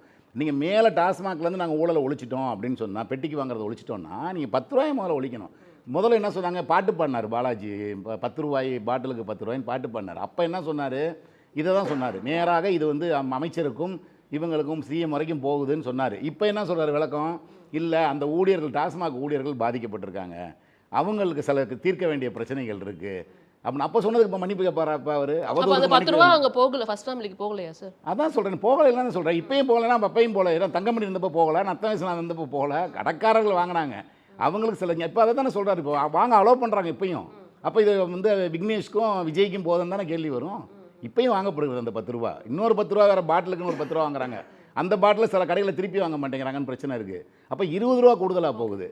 அப்போ அந்த பணம் வந்து அப்படி போச்சுன்னு தான் ஒரு குற்றச்சாட்டாக வருது. அப்போ நீங்கள் அன்னைக்கு சொல்லும்போது என்ன சொன்னார், எத்தனை குற்றங்கள் சார், எத்தனை பாலியல் தொல்லைகள் சார், பூரா உங்கள் சட்ட ஒழுங்கு லட்சணம் அப்படி இருக்குது சார்னு பேசினார் பிரச்சாரத்தில். இப்போ என்ன சொல்கிறாரு, இது வந்து அரசு சட்ட ஒழுங்கு பிரச்சனை இல்லை, தனி மனித ஒழுக்கமும் வேணும், சமூக ஒழுக்கமும் வேணும் அப்படின்லாம் பேசுகிறார். அன்னைக்கு இருந்தால் சட்ட ஒழுங்கு பிரச்சனை, இன்றைக்கி வந்தால் சமூக ஒழுக்கம், தனி மனித ஒழுக்கம். அப்படின்னா எப்படி அரசியல்வாதிகள் மாறுகிறார்கள் என்பதற்கு இது மட்டும் இல்லை, திமுகவும் மாறி இருக்கு, விஜயும் அதுக்கு வந்து ஒரு புதிய ஒரு மாறுதலான சக்தியில் இவரும் வழக்கமான அரசியல்வாதி தான். அப்படியே நம்ம அந்த கூட்டணி ட்ராக்ல அப்படியே உள்ள வந்துடலாம் நினைக்கிறேன். மறுபடியும் அந்த ட்ராக் உள்ள வந்துடலாம். ட்ராக்ல வரும்போது அதிகாரத்தை தேடுவார்கள்னு சொன்னேன். யாரும் புனிதர் கிடையாது, எல்லாரும் அதிகாரத்தை தேடுவார்கள். அவங்களுக்கு கட்சியை நடத்தணும், அதுக்கு பணம் வேணும், பலம் வேணும், அதிகாரம் வேணும், இதெல்லாம் பண்ணணும். இப்போ காங்கிரஸ் இவ்வளோ நாள் இல்லாமல் இன்றைக்கி வந்து இது பண்ணியிருக்காங்க. இப்போ வேலைக்கிழமை சத்தியமூர்த்தி பவனில் சந்திப்பேன்றாரு. இனிமேலாவது அவர்கள் வந்து தங்களுடைய இவங்களை சந்தித்து தொண்டர்களை சந்திக்க ஆரம்பித்து அந்த கட்சியை வலுப்படுத்தணும் அப்படின்ற முயற்சி வந்து இருக்குது. இப்போ மாணிக் தாகூர் வந்திருக்காரு, ஒரு யூத் வந்திருக்காரு. ஒருவேளை அவர் திரும்ப மீண்டும் இந்த கட்சியை கட்டமைக்கிறதுக்கான முயற்சியில் இறங்குவாரா அப்படின்றது ஒரு கேள்வி, அவர் முன் வைக்கப்படுகிற கேள்வி. அப்போ அதை செஞ்சால் தான் நீங்கள் வந்து எனக்கு வந்து நீங்கள் சீட்டு கொடுத்தா தான் என் கட்சியை வளர்க்க முடியும், இல்லை நீங்கள் கட்சியை வளர்த்தா தான் உங்களுக்கு கூட சீட்டு கொடுப்பாங்க. அப்போ இப்போ நடந்திருக்கிறது வந்து தமிழக அரசியலில் கூட்டணி மாற்றங்கிறது சந்தர்ப்பவாதம் அப்படி எடுத்துக்கலாமா? விஜய் சொன்னதாக நடந்திருக்கு. கல்லாப்பட்டி கூட்டணி வந்துருச்சு இங்கே, அவ்வளோதான். கல்லாப்பட்டி கூட்டணி இங்கே மாறி வந்திருக்கு, இடம் மாறி இருக்கு. கல்லாப்பட்டி கூட்டணி அப்படி தான் இருந்துச்சு, அது ஒரு இடத்துல இருந்துச்சு, இப்போ இன்னொரு இடத்துக்கு வந்துருக்கு. நிச்சயமா அதை நான் அப்படியே எடுத்துக்கிறேன் சார். திரு கண்ணன் சார், ஆக்சுவலாக வந்து இப்போ ஏற்பட்டிருக்கிற இந்த அரசியல் மாற்றம் அப்படிங்கிறது வந்து தற்காலிகமான ஒரு விஷயமா, இல்லை வந்து தமிழ்நாட்டோட அரசியல் டிஎன்ஏல ஒரு சேஞ்சா, அதை எப்படி எடுத்துக்கலாம் நம்ம? இல்லைம்மா, பொதுவாகவே இந்த பல தசாப்தங்களாக பொது வாழ்க்கையினுடைய விழுமியங்கள்லாம் ரொம்ப கீழே விழுந்துட்டுருக்கு. அதனால் இவ்வளவு வேகமாக இவர்கள் இங்கேருந்து அப்படி பாஞ்சு இந்த பக்கம் போவாங்க அப்படின்ட்டுலாம் நம்ம கற்பனை பண்ணியிருக்க முடியாது. இந்த ஜீல் ஆஃப் த கன்வெர்ட்ன்ட் ஆங்கிலத்தில் சொல்லுவாங்க இல்லையா, புதுசாக மதம் மாறினவர் தொட்டு அந்த மதத்திலே இருக்கவங்களை விட ரொம்ப ஆர்வமாகவும் அதீதமாகவும் அந்த மதத்தை கைப்பற்றுவார். அந்த மாதிரி இப்போ புதிதாக வந்திருக்கிற இந்த தோழமை கட்சிகள் இந்த அரசை வந்து அவங்க தாங்கி பிடிக்கிற வேகத்தெல்லாம் பார்த்தோம்னா இப்போ பொது வாழ்க்கையினுடைய தரம், பொது வாழ்க்கையினுடைய நோக்கம் அதெல்லாம் ரொம்ப மலினப்பட்டு ரொம்ப நாள் ஆகிடுச்சு. இங்கே மட்டும் இல்லை, உலகம் முழுக்க அப்படித்தான் இருக்குது. அப்படித்தான் எனக்கு தோணுது. 40 ஆண்டுகளுக்கு முன்னாடி பொது வாழ்க்கைக்கு வந்தவர்கள் அவங்க வந்ததுக்கான காரணம் வேறு. இப்போ வருபவர்கள் மக்களும் அதை ஏற்றுக்கிறான். அப்போது தமிழகத்தில் இருக்கக்கூடிய சில கம்யூனிஸ்ட் சட்டமன்ற உறுப்பினர்கள் அல்லது அந்த கம்யூனிஸ்ட் கட்சியில் இருக்கக்கூடிய நிர்வாகிகள் 30 ஆண்டுகளுக்கு முன்னாடி எப்படி வாழ்ந்தார்களோ அதே மாதிரி இப்போவும் இருக்கிறத பார்க்குறோம். மற்றபடி எல்லா இடத்துலையும் நீக்கமற நீங்கள் ஒரு பதவிக்கு வந்த உடனேயே உங்களை வளப்படுத்திக்கிறது, உங்களுடைய குடும்பத்தை வந்து செழிப்பாக்கிக்கிறத பண்ணுறீங்க. அதை மக்களும் ஏற்றுக்கிறான். அதனால் இதை வந்து இந்த மாற்றம் வந்து ஒரு இது வந்து ஸ்டேட்டஸ்கோவுக்கு எதிரான ஒரு வோட். 2 கடை இருந்துச்சு. இந்த கடைகளில் ஒரு 75 வருஷமாக ஒரு கடையை பார்த்துட்டு இருந்தோம். இன்னொரு கடை வந்துச்சு. ஒரு 60 வருஷமாக அதை பார்த்துட்டு இருந்தோம். இப்போ புதுசாக ஒருத்தர் கடை விரிச்சிருக்கார். அந்த கடையில் போய் வாங்கி அது எப்படி இருக்குன்னு பார்க்குறோம். அந்த கடையில் சில மாற்றங்கள், சில வித்தியாசமான பொருட்கள் இருக்கிற மாதிரி தெரியுது. இது வந்து ஒரு 55 நாள் தான் ஆயிருக்கு. அதனால் நம்ம காத்திருந்து பார்க்கணும். அந்த கடையில் வந்து உண்மையிலேயே இந்த கடை மற்ற 2 கடைகளை விட ரொம்ப சிறப்பானதா, இல்லை சில விஷயங்கள் கொஞ்சம் பரவாயில்லாத இருக்கும். மற்றபடி இந்த கடையும் கூட எப்படி ஆம் ஆத்மி முடிஞ்சதோ அந்த மாதிரி இதுவும் நாளாவட்டத்தில் லார்ட் ஆக்டன் சொன்ன மாதிரி power corrupts absolute, power corrupts ஆப்சல்யூட்ன்ற மாதிரி ஆகிடும் அப்படின்ற மாதிரி இதெல்லாம் ரொம்ப ரொம்ப சீக்கிரம். அதனால் இதை வந்து நம்ம எடப்பட முடியாது. மிகப்பெரிய எழுச்சியையும் மக்களுடைய நம்பிக்கையையும் பெற்று இந்த ஆட்சி அமைஞ்சிருக்கு. அதில் ஒன்றும் சந்தேகம் இல்லை. ஆங்கிலத்தில் ஆர்கானிக்னு சொல்லுவோம் இல்லையா, அந்த மாதிரி இயல்பாக இயற்கையாக எந்த விதமான வேறு உந்து சக்தி இல்லாமல் பணம் கொடுத்து வாக்குகள் வாங்கிறது இந்த மாதிரிலாம் இல்லாத இயற்கையாக வந்து ஒரு எழுச்சி நடந்திருக்கு. 35% வாக்குகள் தொடக்கத்திலேயே வாங்குறதுன்றதெல்லாம் அசுர சாதனை. அதனால் அதை வந்து இவர்கள் எப்படி தக்க வைத்து கொள்ள போகிறார்கள்? நான் நினைக்கிறேன் அந்த கட்சியின் உள்ள 2 ஒரு சிறுபான்மை குழு ஒன்று இருக்குது. அந்த குழு வந்து உயர் அரசியலை கையில் எடுத்துக்கணும் அப்படின்னு நினைக்கிறவர்கள். அவர்கள் எண்ணி கையில் ஒரு கையில் எண்ணிடலான்னு நினைக்கிறேன் அந்த மாதிரி ஆட்களை. மற்றவர்கள் அவங்க பிஸ்னஸ் இஸ் யூஷுவல், அதிரடி அரசியல், பதிலுக்கு பதில் அடிக்கிறது, தினசரி வந்து அதிரடியாக பேசுறது, அந்த அரசியல் தான் வந்து நம்மளை நீண்ட நாள் தக்க வைக்கின்ற மாதிரி நினைக்கிறவர்களுடைய பெரும்பான்மையானவர்கள் அப்படிப்பட்டவர்கள் அந்த கட்சியில் இப்போ இருக்கிற மாதிரி தெரியுது. அவர்கள் பேசுகிற பேச்சும் அவர்களுடைய நடவடிக்கைகளையும் பார்க்கும் பொழுது உங்களுக்கு இப்படி சொன்னால் தான் புரியும் அப்படின்ற மாதிரி நினைக்கிற நிறைய பேர் அங்கே இருக்க மாதிரி இருக்குது. இது வந்து பொதுவாகவே அதாவது 60களில் காங்கிரஸ் ஆட்சி இருந்தபோது பெருந்தலைவர் காமராஜர் அவங்கெல்லாம் இருந்த ஒரு அரசியல் வேறு. திராவிட முன்னேற்ற கழகம் ஆட்சிக்கு வந்த பிறகு அதுக்கப்புறம் தொடர்ந்து நான் அதுக்கு வந்து திராவிட இயக்கங்களை கூட குறை சொல்லுவேன். ஒரு சீரழிவை நம்ம பார்த்துட்ருக்கோம். பொது மேடைகளில் பேசப்படுகிற செய்திகள், திருமண மேடைகளில் அரசியல் பேசுவது, இதெல்லாம் வந்து இந்த இயக்கங்கள் வந்த பிறகு மக்கள்கிட்ட கொண்டு போய் இந்த அரசியலை கொண்டு போய் சேர்க்குறன்ற பேச்சில் ரொம்ப மலினமான பேச்சுக்கள், மலினமான விவாதங்கள், மலினமான தனிநபர் தாக்குதல்கள் இதெல்லாம் நடக்க ஆரம்பிச்சிருச்சு. அதனால் இந்த மாற்றம் ஒரு பெரிய மாற்றம் நடந்திருக்கு. அந்த மாற்றம் நிரந்தரமாக, அந்த மாற்றம் ஒரு அவங்க சொன்ன மாதிரி இல்லை இது கூட வந்து ஒரு காணல் நீர் தான், இப்படித்தான் வந்து அரசியல் இருக்க முடியும். 3வது நாடுகளில், அதாவது வளர்ந்து வரும் நாடுகள் எல்லாத்துலேயும் இந்த குறை இருக்குது. இங்கே மட்டும் இல்லை, பங்களாதேஷில் இருக்குது, பாகிஸ்தானில் இருக்குது, நேபாளில் இருக்குது, இலங்கையில் இருக்குது. அதனால் நமக்கு மட்டுமே இருக்கக்கூடிய இந்த சூழல் இது மாறுமான்னு பார்க்கணும். ஆனால் இவர்கள் வந்து ஒரு உயர் அரசியலை கை கொள்ளலான்னு தான் நான் நினைக்கிறேன். ஏன்னா அவ்வளவு பெரிய ஒரு ஆதரவு தளம் அவங்களுக்கு இருக்குது.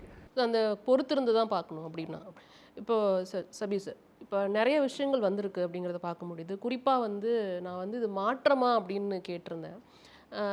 திருமாவளவன் அவர்களாக இருக்கட்டும், இல்லை வந்து இடதுசாரிகளில் சிபிஐ சிபிஎம்மாக இருக்கட்டும், அவங்க வெளியிலேருந்து தான் இப்போ வரைக்கும் ஆதரவு கொடுத்துட்ருக்குறாங்க. நேற்று கூட வன்னியரசு அவர்கள் பேசும்பொழுது தமிழ்நாட்டின் இறையாண்மைக்கு ஏதாவது பாதிப்புன்னா அமைச்சரவை ஒன்றும் தேவையில்லை அப்படிங்கிற மாதிரி தான் பேசியிருக்கிறாங்க. ஸோ அவங்க அந்த நிலைப்பாடில் தான் இருக்கிறாங்க அப்படிங்கிற மாதிரியான ஒரு தோற்றத்தை வந்துட்டு பார்க்க முடியுது. இவர் இதே அவர்கள் சொன்ன பொழுது என்ன சொன்னார் அப்படின்னா, இது வந்து ஒரு கல்லாப்பட்டி கூட்டணின்னு விமர்சனம் பண்ணாங்க. இப்போ அந்த கல்லாப்பட்டி இங்கே வந்துருச்சு, அப்போ அது சந்தர்ப்பவாதமா அப்படிங்கிற மாதிரியான ஒரு கேள்வியும் இருக்குது. இந்த கூட்டணி கணக்குகளை நீங்கள் எப்படி பார்க்குறீங்க? ஏன்னா திமுகவோட சேர்ந்து பயணித்த எல்லாரும் இப்போ வந்துட்டு தாவேக்காவோட இருக்கிறாங்கங்கிறத பார்க்க முடியுது. ஆட்சி கவிழ விடமாட்டோம் அப்படின்னு திருமாவளவன் அங்கங்கே சொல்கிறாருங்கிறதையும் பார்க்க முடியுது. ஸோ என்ன மாதிரியான மாற்றத்தை கொடுக்கும் இது?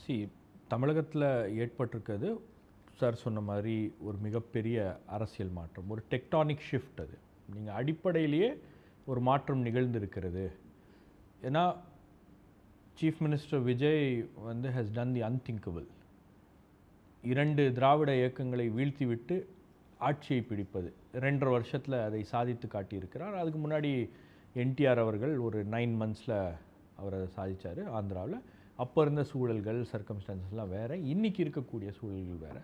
ஒரு பக்கம் 23 கட்சி கூட்டணி, இன்னொரு பக்கம் தேசத்தை ஆளுகின்ற பாஜக அதிமுக கூட்டணி தனியாக நின்று 0 to 35 and 108 seats அப்படின்ற அளவுக்கு வந்து அவர் நம்பிக்கை பெற்று இருக்கிறார். அப்படின்னா மக்கள் இந்த 2 கட்சிகள் மீதும் வைத்திருந்த அந்த நம்பிக்கை, இந்த 2 கூட்டணிகள் மீதும் வைத்திருந்த அந்த நம்பிக்கை அப்படின்றது வந்து தகர்ந்து இருக்கிறது.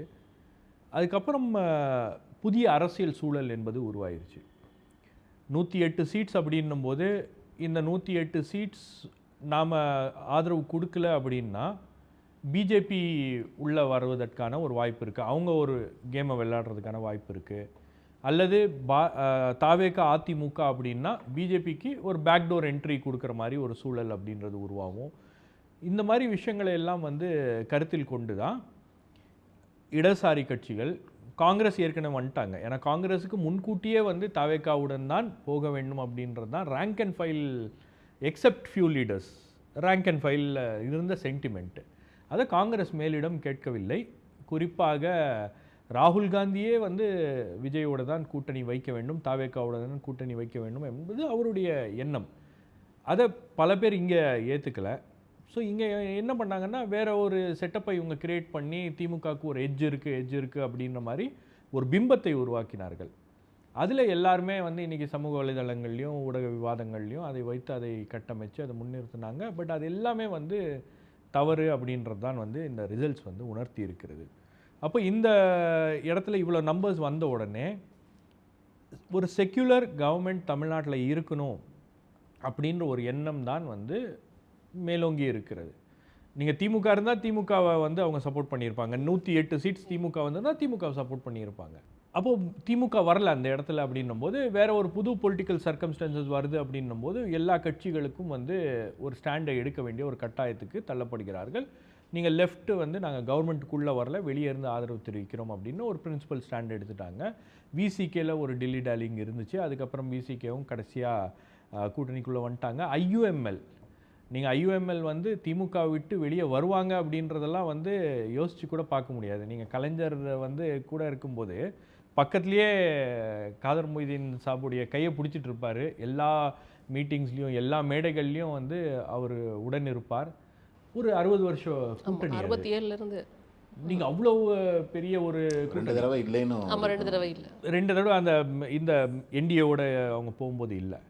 அப்போ அவங்கெல்லாம் வெளியே வர்றதுக்கு ஒரு மிக முக்கியமான திருப்பு முனையாக அமைந்தது வந்து திமுக அதிமுக கூட்டணி அமைத்து இபிஎஸ்ஸை முதலமைச்சராக்குறது, பாஜகவுடைய ஒரு ப்ளூ பிரிண்ட்டு ஒரு பிளானை வந்து எக்ஸிக்யூட் பண்ணுறது அப்படின்ற ஒரு மேனுவரிங் வந்து திமுக தரப்பிலிருந்து செய்யப்பட்டுச்சு. முதல் நாள் திரு காதர் மொய்தீன் அவர்கள் அதான் சொல்கிறாரு, முதல் நாள் கூப்பிட்டாங்க இபிஎஸ்ஸை முதலமைச்சராக்குறோம் அப்படின்னாங்க, 2வது நாள் கூப்பிட்டாங்க திருமாவளவன் அவர்களை முதலமைச்சராக்க போகிறோம் அப்படின்னாங்க. இதெல்லாம் எப்படி சாத்தியம், இதெல்லாம் என்ன நடக்குது அப்படின்னா அதில் தான் வந்து இடதுசாரி கட்சிகளுக்கு இங்கே வந்து சிங்கிள் லார்ஜஸ்ட் பார்ட்டியாக தாவேகாவுக்கு மக்கள் ஆதரவு கொடுத்துருக்கிறார்கள், மக்கள் தாவேகாவை விரும்பி இருக்கிறார்கள் அப்படின் போது அவர்களுடைய விருப்பத்துக்கு மாறாக ஒரு விஷயத்தை திமுக அதிமுக செய்கிறது. It is nothing short of stealing a mandate அப்படின்றது தான் சப்வர்ஷன் ஆஃப் டெமோக்ரஸி அப்படின்னா சிபிஐஎம் உடைய பொதுச் செயலாளர், அகில இந்திய பொதுச் செயலாளர் எம்ஏ பேபி அவர்கள் குறிப்பிடுறாரு, தேவர் அட்டெம்ப்ட்ஸ் டு சப்வர்ட் டெமோக்ரஸி அப்படின்னு. அப்போ அந்த விஷயங்களை தடுப்பதற்காக தான் நாங்கள் இந்த முடிவை எடுத்தோம் அப்படின்னு தான் வந்து தாவேகா அரசாங்கம் ஃபார்ம் ஆகுது. இப்போ இந்த கூட்டணி கட்சிகள்லாம் வந்து காங்கிரஸ் விரும்பி வந்திருக்கிறது. அவங்க சொல்லிட்டாங்க this is a long term alliance. ஏன்னா காங்கிரஸ் இதை எப்படி பார்க்குறாங்க அப்படின்னா இன்னொரு 10-15 வருஷத்துக்கோ அல்லது 20 வருஷத்துக்கோ நம்ம வந்து சேர்ந்து ட்ராவல் பண்ணலாம். ஏன்னா விஜய் கிட்ட இருக்கக்கூடிய பொட்டென்ஷியலை வந்து காங்கிரஸ் முழுமையாக பயன்படுத்த வேண்டும் அப்படின்ற ஒரு எண்ணம் இருக்கிறது. நாட் ஒன்லி இன் தமிழ்நாடு, உங்களுக்கு கேரளா, கர்நாடகா, ஆந்திரா மற்ற பகுதிகளிலையும் வந்து விஜயோடைய இன்ஃப்ளூயன்ஸை நம்ம பயன்படுத்திக்கணும் அப்படின்னு நினைக்கிறாங்க. இன்னொரு பக்கம் உங்களுக்கு பார்த்திங்கன்னா திமுக கூட்டணியில் இருக்கின்றவர்களுக்கு, திமுக கூட்டணியில் இருந்த கட்சிகளுக்கு ஒரு ஓனர்ஷிப்பை வந்து திமுக எடுத்துக்கிச்சு. எங்கள் தயவால் தான் உங்கள் ஆட்சி நடக்குது, நாங்கள் தான் அனுப்பி வைக்கிறோம் அப்படின்னு சொல்லிட்டு பேசுனாங்க இல்லையா. இதெல்லாம் இந்த கட்சிகளை வந்து ஹர்ட் பண்ணியிருக்கு.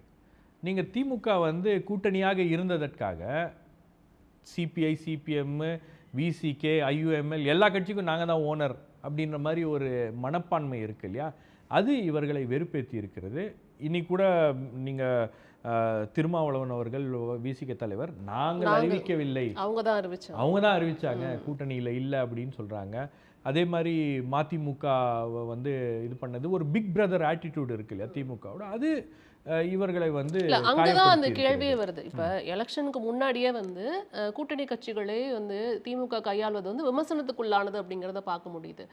இதற்கு முன்னாடி தேர்தல்களில் வந்து அவங்களுக்கு வேற ஆப்ஷன் இல்லை, பாஜக தரப்பு அந்த சைடு இருக்குது, வேற ஆப்ஷன் இல்லாமல் அவங்க கூட இருந்தாங்கன்னு.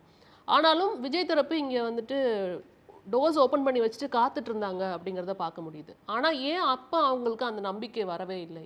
அவங்க வந்துட்டு ஒரு பிக் பிரதர் ஆட்டிடியூடாக நடந்திருந்தாங்க அப்படின்னா அப்போவே அவங்க வெளியில் வந்திருந்துருக்கலாமே. இல்லை, விஜய் ஒரு நியூ பிளேயர், ஒரு புதிதாக கட்சியை துவங்கி இருக்கிறவர்.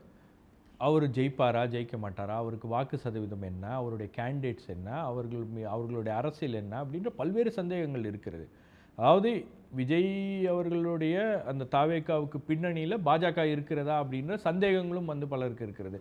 அதுதான் திருமாவளவன் அவர்கள்லாம் சொல்கிறாரு, எங்களுக்கு உங்கள் மேலே சந்தேகம் இருந்துச்சு, ஆனால் நீங்கள் வந்து ஒரு ஈஸி ரூட்டை எடுக்காமல் நீங்கள் அதிமுகவோட கூட்டணிக்கு போயிருந்தால் ரொம்ப ஈஸி, இந்நேரம் வந்து இவ்வளவு ட்ராமாலாம் நம்ம பார்த்துருக்க வேண்டாம், ரொம்ப ஈஸியாக முடிஞ்சிருக்கும். எஸ்பி வேலுமணி அவர்களோ மற்றவர்களும் துணை முதலமைச்சராகவோ அல்லது அமைச்சர்களாகவோ தாவேக அரசாங்கத்தில் அந்த கூட்டணி அரசாங்கத்தில் அலங்கரித்திருப்பார்.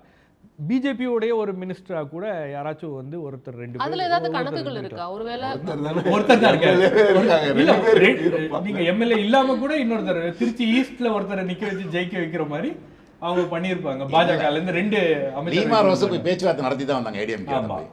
இல்ல அங்கே ஒரு கணக்கு இருக்கா? ஒருவேளை அதிமுகவை வந்து கபலீகரம் செய்ய வேண்டும் என்று தாவேக நினைத்ததா? ஏன்னா இப்ப அதிமுகல இருந்து அவ்வளோ பேர் வராங்க. அதிமுக இப்போ தாவேகாவே புதிய அதிமுக அப்படின்னு சொல்றதெல்லாம் பார்க்க முடியுது. அதிமுகன்ற ஒரு கட்சியே இருக்கக்கூடாதுங்கிறது அவங்களோட நிலைப்பாடா இருக்கு. இருக்கக்கூடாதுன்னு இல்லை, அதிமுக என்ற ஒரு கட்சியோடைய ஸ்பேஸை நாம எடுக்கணும் அப்படின்றது தான் அவர்களுடைய எண்ணமாக இருக்குது. ரொம்ப ஆரம்பத்தில் போட்டு சொன்னேன். நீங்க 2016 இருந்தே அம்மையார் ஜெயலலிதாவுடைய மறைவுக்கு அப்புறமே வந்து அதிமுக வந்து கொஞ்சம் டிக்ளைனிங் ஃபோர்ஸாக தான் அது இருந்திருக்குது. என்ன உங்களுக்கு இபிஎஸ் வந்து முதலமைச்சராக இருக்கும்போது பார்ட்டி கவர்மெண்ட்டில் இருக்கும்போது அதை வந்து அது வெளியே தெரியல. எல்லாரும் என்ன சொன்னாங்க, அம்மையார் ஜெயலலிதாவுடைய மறைவுக்கு பிறகு அந்த கட்சி வந்து நெல்லிக்காய் மூட்டை மாதிரி செதறிடும் அப்படின்னாங்க. But EPS was able to hold it together. ஆனால் பவரில் இல்லாத போது அந்த கட்சியை மறுபடியும் வந்து அந்த அளவுக்கு கண்ட்ரோல் பண்ணுறதுக்கான ஒரு வாய்ப்பு இருக்கிறதா அப்படின்னா அவர் அதை ட்ரை பண்ணார். ஆனால் தொடர் தோல்விகளுக்கு பிறகு, ஒவ்வொரு தோல்விக்கும் பிறகு கூட அந்த முணுமுணுப்புகள் அதிமுக கட்சியில் உருவாகும் வரும். இந்த முறை வந்து அது ரொம்ப பெருசாக வெடிச்சிருக்கு அப்படின்னு தான் பார்க்குறேன். இப்போ இவங்க போகின்றவர்கள்லாம் வந்து இவ்வளவு விஷயங்களுக்கும் வந்து மையப்பொருளாக மையக்கருவாக ஒரு விஷயம் மாறி இருக்கிறது என்னன்னா, கூட்டணியை விட்டு வெளியே போகிறவங்களும் திமுக கூட்டணி போடுறாங்க, பாஜகவோட சேர்ந்து திமுக இந்த கணக்கு போடுதுன்னு காரணம் சொல்கிறாங்க.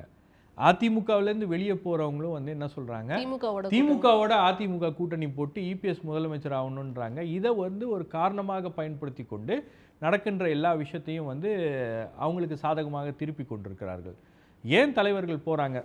அண்ணன் சொன்னார், நான் ஃபோன் பண்ணால் எடுக்க மாட்டேன்றாங்க, நான் வந்து மக்களுக்கு சேவை செய்யணும்னு நினைக்கிறேன். மக்களுக்கு சேவை செய்யணும்னு நினைக்கிறது வந்து ஒரு 10% இருக்கும்.